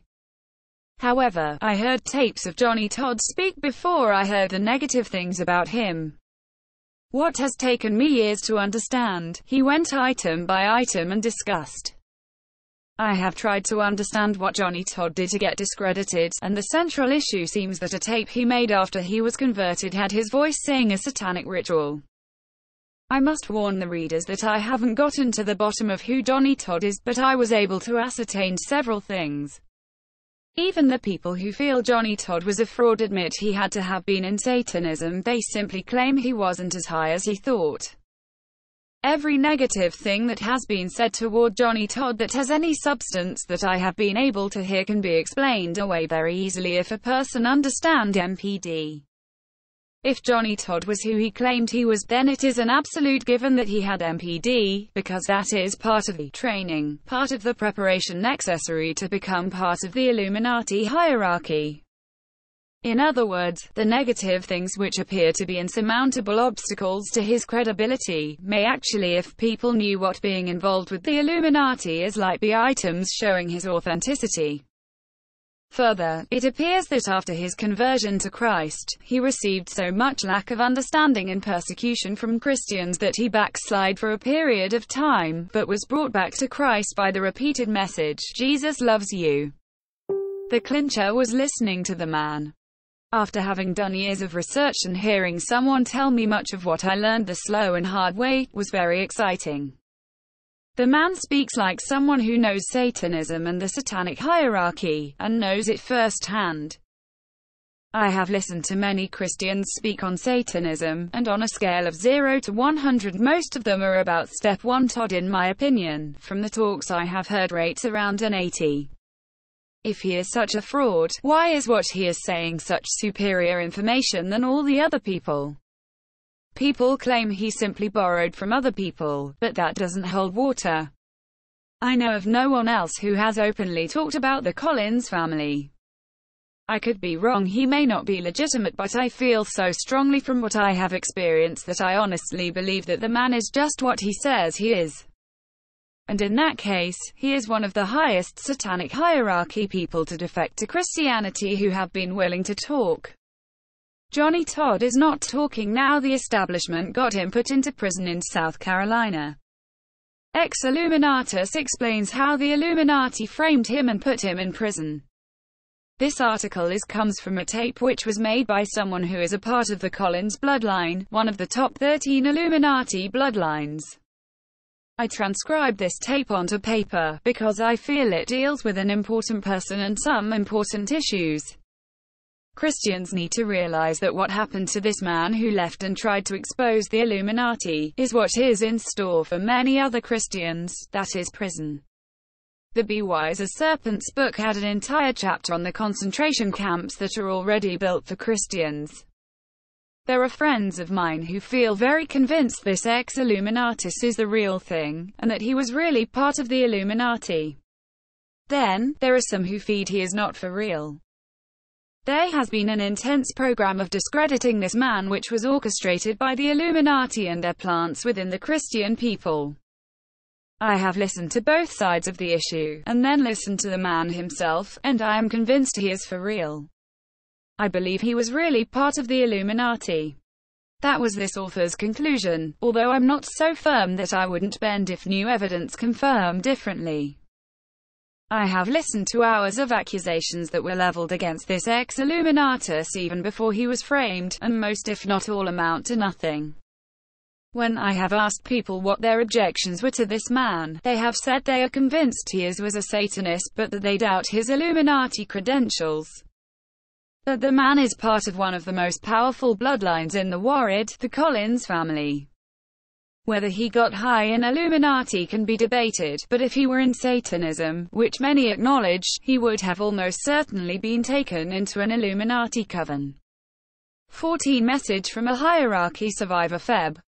26, 1991. I am John Todd, and this tape is being made in a prison cell in South Carolina. It is very late at night. All the inmates are locked down in their cells, but you will still hear noise off and on. And if the guard comes by, I have to stop and be very quiet. The reason for this tape is that I have been framed and put in prison by orders of U.S. Senator from South Carolina Strom Thurmond. I'll go into all the reasons for that, and what happened to me. And only recently, in fact just about a week and a half ago, did I find out how it was really accomplished. As I started to say, the reason for this tape is to get the word out about where I'm at. I've been in custody almost 4 years now. I've been in a prison cell for 3 years, and that time is a very closely guarded secret by the government, by the Illuminati, and definitely by the conspirators. The word of what has happened to me has not gotten out of the state of South Carolina. Here you have religious magazines that are run by the Illuminati, speakers who are members within their organization, or collaborators who have been bought by them over the years.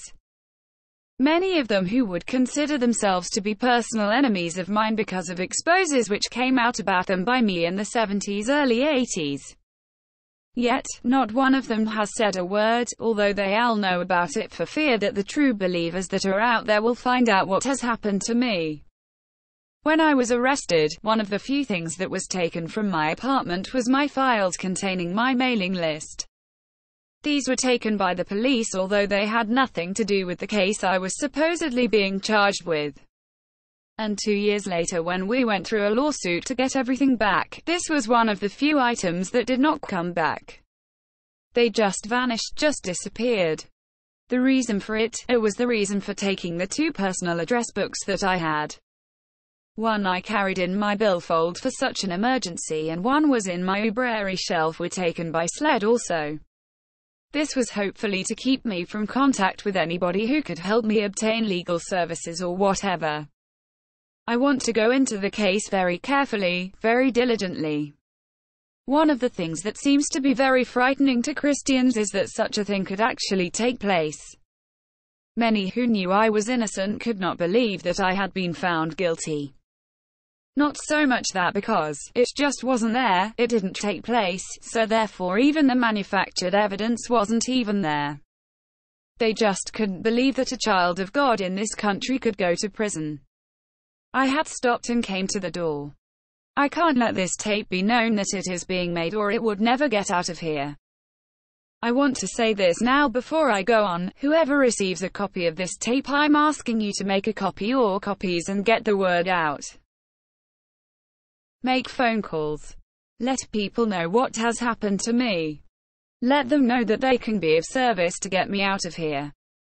This is what is most feared about putting me in here, that the word will get out. Let me tell you what all has happened here. We need to go back to 1987 in Columbia, South Carolina, where I was living. I had been hurt. I had been doing labor, construction work, carpenter work for several years. I had stopped speaking publicly after my divorce to the woman who had stood beside me for years and years and years. Headquarters. Give me a polygraph. Immediately, in the form of a scream. I can assure you, not a statement. The SLED agent, a Lieutenant Carlton Medal, who is now a captain, who was made captain 3 days after I was convicted, promoted over people in front of him, screamed out loud, "No, we're not going to give you a polygraph." That was their stance all the way through. I took a polygraph after my conviction. I paid for the polygraph. The polygraph. But it's not admissible in court.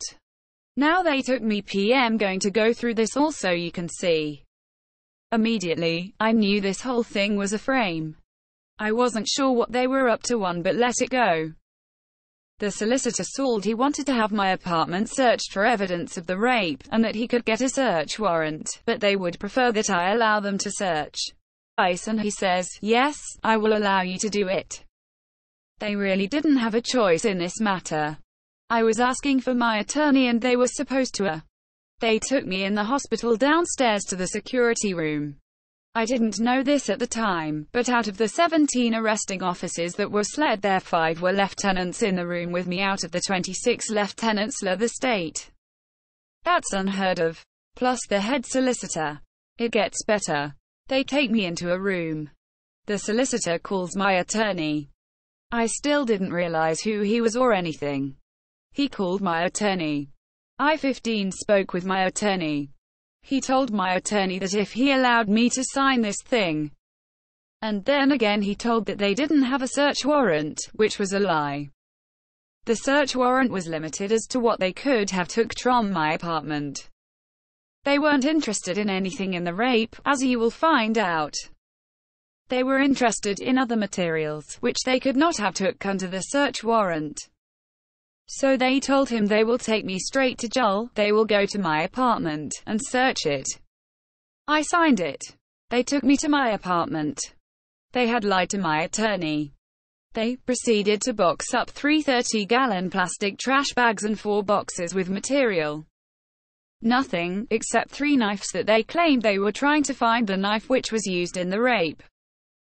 I showed him where all my knives were and some business stationery with the publishing company. Other than that knife, nothing that went out of there was used during the trial. Nothing was used except what I just said.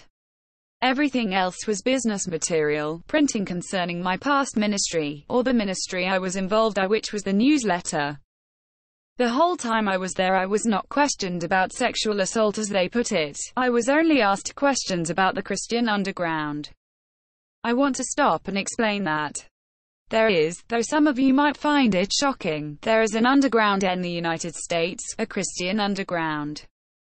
It was formed over the trials in Nebraska, where Christians, pastors, ministers of the church were sent to prison. Where we started seeing non-pass laws about child abuse being put into effect by the federal and state governments without ever being passed as law. Children were being taken from their parents without a chance for the parent to be allowed to speak in the trial. All it took was some child psychologist, I suspect child abuse, blah blah blah. We started seeing how 90% of the people being tried were fundamentalist Christians, so an underground was formed. It contained Christian survivalists, but it contained everyday people also. And all they wanted was where these safe houses were, where these places of refuge were, what the underground conductors who they were. That's all they were asking me. And yet nothing was in South Carolina, so it was out of their jurisdiction. So I knew they were asking for the federal government. I was taken from there to SLED, and for the first time I was questioned concerning the so-called rape. I realized, you would have to be arrested to understand the shock you go through. I was just numb. But as my head started clearing and I realized that they held in their hands evidence that they had took from the apartment which would clear me, I told them. I also told him about my whereabouts that night. I told him people they could go question. And here's their statement: it is not our job to go question witnesses that will prove your innocence. While I was at SLED headquarters, the solicitor who had left us after we had left the apartment went and held a press conference. This was his story. I was arrested for 1 rape. I was suspected in 3, maybe as many as 80. That's right. Family members on their way home from work at 5:30 in the evening were hearing this on the radio. Never before was anybody that wasn't a murderer ever given this much publicity, and never before in the history of SLED had a person who was charged only with criminal sexual assault ever been investigated or charged by SLED. Before I was even booked in the jail, I realized that these folks did not believe I was guilty. They were only interested in something else. I wasn't sure quite yet what. The next morning I was brought before a state magistrate for a ball hearing and to be arraigned. I was denied bail on the following. Now listen to this. The solicitor tells the magistrate the following: I'm not a resident of South Carolina. But he had just searched my apartment. I had several businesses in South Carolina and had lived here for years. Further, they said I had no residence in South Carolina. And yet they had just searched it.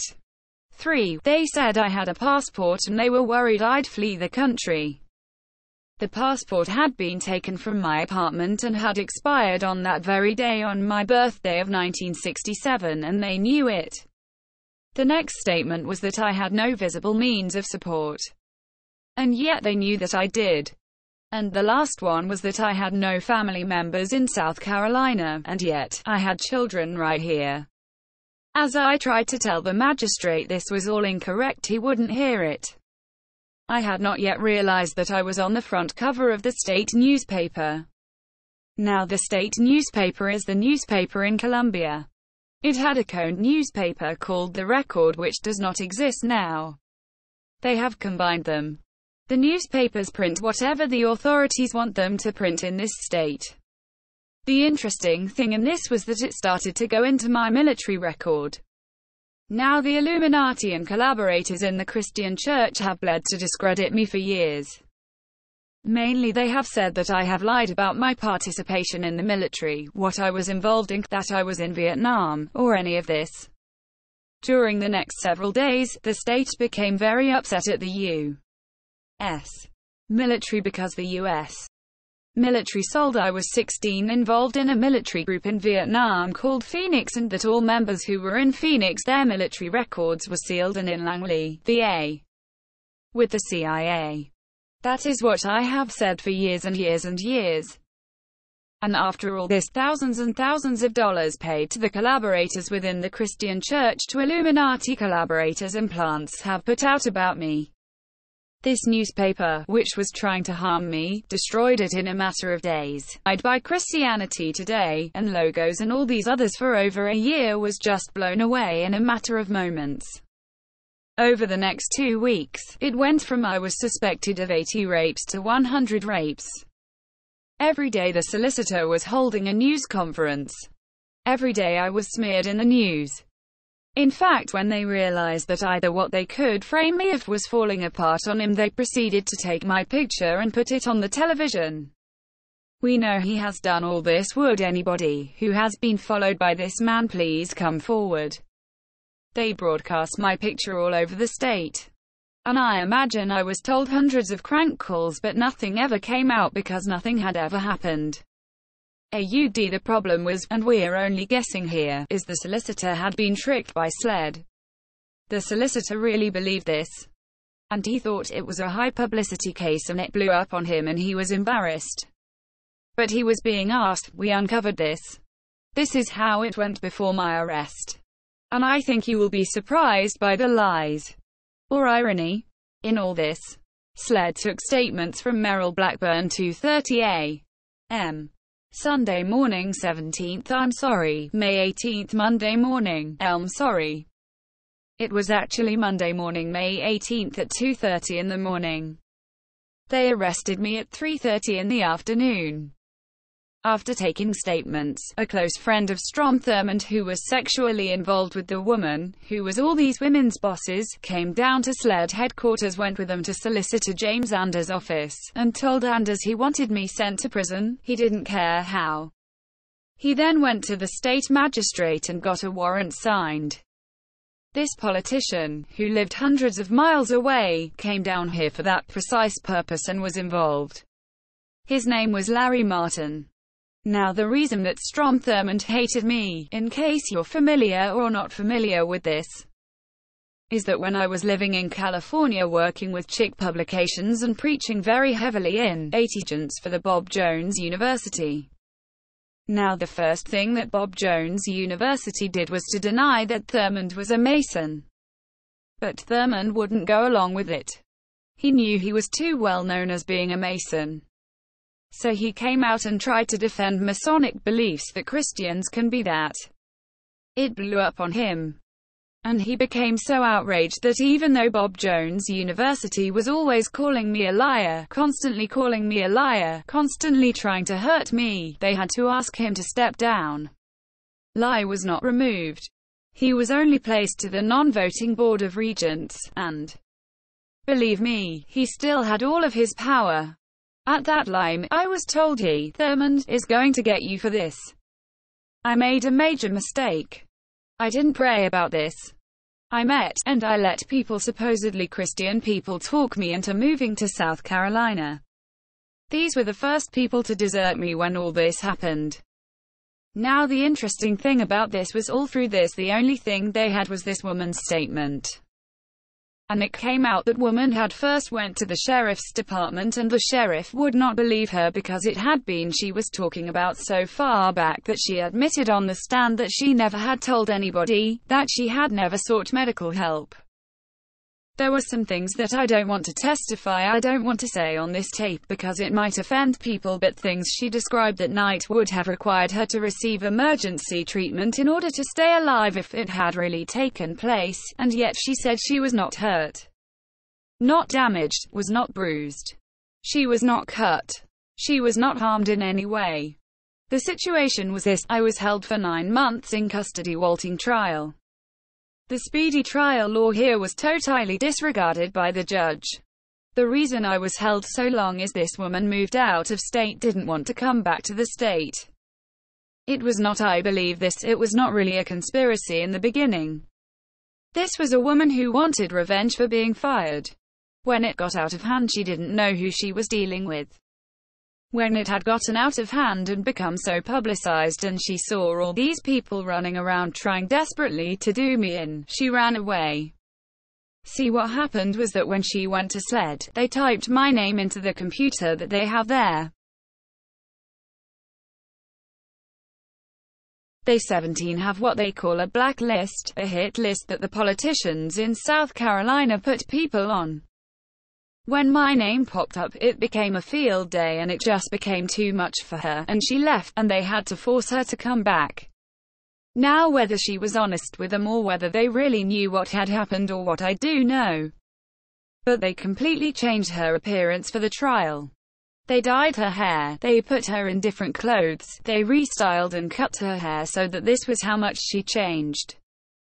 I had only seen her a couple times, but when she came into the trial I kept asking my attorney when Merrill Blackburn was going to be there.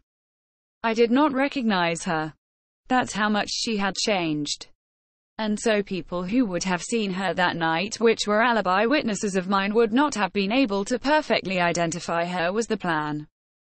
And the reason for this is that there were witnesses who could have destroyed her testimony. But most important is lab tests that I happen to know the Lord was behind. I checked into the hospital within 6 or 7 hours from when she claims this had taken place.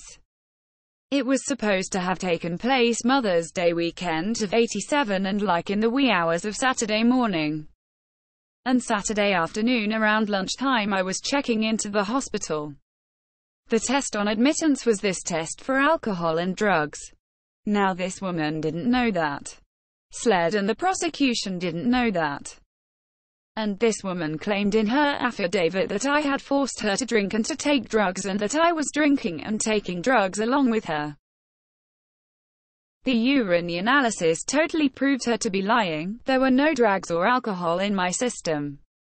And yet, and let me say that, okay. Finally it was brought to trial Jan. 21, which was a Thursday of 1988. The jury was selected. A week before I was to go to trial, I had all the funds that I had left. I settled my lawsuit out of court, which was to be $120,000. I settled it out for $10,000 and gave it to my attorney, who was supposed to spend it all on a private investigator. This private investigator was an ex-SLED agent. Supposedly, he tracked down all the witnesses I had told him there was enough evidence for. All this time I sat there and I knew I was going to be found innocent. I knew I was innocent. I knew the evidence was there to prove it. And the lawyer came and told me they had the lab tests. That they went before the judge and argued against the solicitor and got lab tests admitted into evidence, and it was going to be there. He had drawn, as he put it, 32 witnesses' subpoenas and had served most of them, and was going to have the witnesses there, and it was going to be an open show. And so all day of the 21st I watched the trial, not worried, and yet not understanding what my attorney was doing. My attorney was making me out to be the bad. You see, my attorney wanted me to take the stand and say I had an affair with this woman and she was just upset. And I wouldn't do it. I didn't know at the time that he was in on it. And if they lost, they really weren't going to lose this case. If they lost, they wanted at least to destroy my reputation. And I couldn't understand where the witnesses were. And I didn't know until this month that they were there. They were just segregated outside of the courtroom. And so all day of the 21st I listened to the testimony. It was so ridiculous the jurors were laughing at the testimony. That's how ridiculous. I insisted when some nurses were up for jury duty, I had insisted they get on the stand because they would have been able to believe the medical evidence. I mean the medical evidence which cleared me. We won right then and there. I couldn't understand my lawyer put a woman on the jury who admitted, it's in the transcript, that her and her husband had seen the stories and read the stories and had already formed a conclusion. Obviously, if you had read the stories, the conclusion would have been that I was guilty. Right.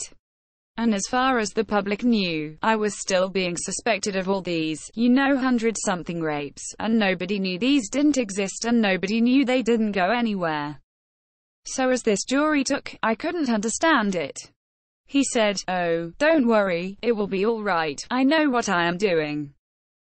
The next day we come back, I, still expecting to present a case, the 22nd of January, still expecting to present a case. They called up a few minor witnesses. The only new witness they put on the case, they were trying to prove that the publishing company didn't exist, that it was phony, that it was a scam to draw women into it, that I could rape and all this type of stuff. This is what the prosecution was trying to prove. There was just too much, thousands of dollars, yeah, blah, blah, I'll come and testify and blah blah. Then he turns around and tells my court-appointed attorney for the post-conviction that he thinks James Corey, that's the attorney's name, did marvelous work for me. Sad did the best he could under the circumstances. Yes, I'm innocent, but no attorney could have done better for me.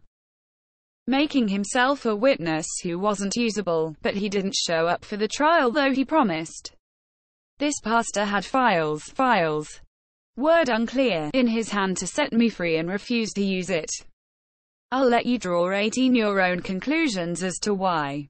I did not know the full extent of what my attorney had done to me. I was sent to prison. Until Feb. 15, a week or so ago. Closing square bracket dot. At the post-conviction in Columbia, South Carolina, the only two witnesses present were myself, Sad, the attorney for the state. My attorney was testifying for the state. He got on the stand. Sad lied about several things that needed to be true, that I personally knew to be true. Now he had told me up until then that the reason we didn't use the lab was that it didn't show a screen for alcohol, and for all these years I had believed him.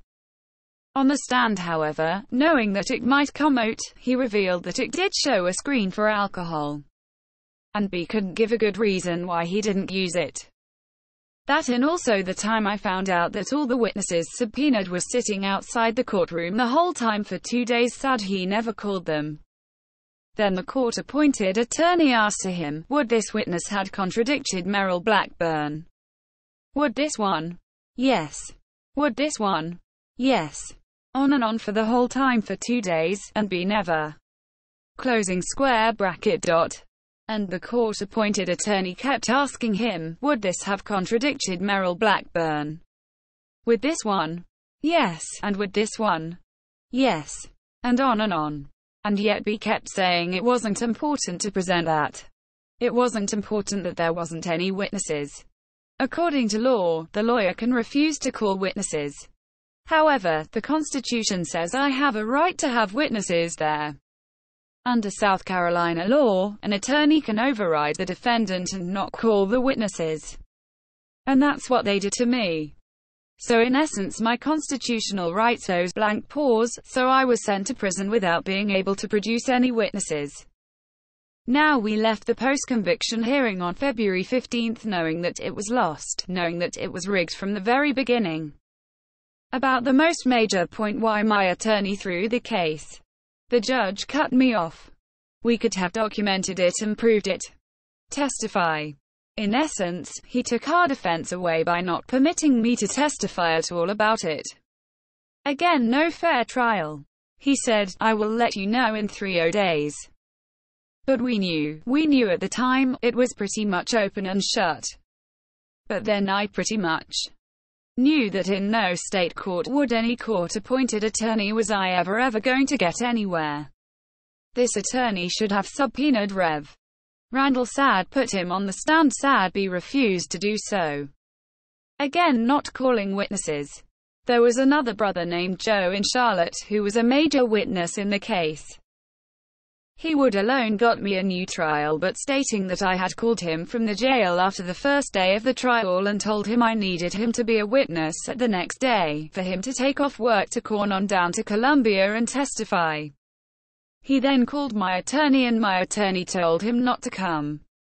This man now won't even talk to Christians about it. When they talk to him on the phone, he's just terrified, he's scared to death. Under no circumstances will be come to Columbia, South Carolina. There is a conspiracy going on here that could be overruled by an attorney. There are a couple of attorneys in this state who are known that they can't be got into. And they have all told me that my case is open and shut. I should never have went to prison. I could have been set free by a couple court orders. But I have never been able to get these attorneys. And the reason for me not being able to write anybody, or have contact with anybody. To be continued. In next issue, Lord willing, continuation, Ex Illuminatus reveals Illuminati Revenge in the Sept. 193 issue. A tape which was secretly made by Johnny Todd in prison was transcribed. This is a continuation of that transcription, and then a postscript is given to update the reader on things that have happened just recently. Before beginning, we will repeal the last paragraph. Last paragraph from last newsletter. There is a conspiracy going on here that could be overruled by an attorney. There are a couple of attorneys in this state who are known that they can't be got into. And they have all told me that my case is open and shut. I should never have went to prison.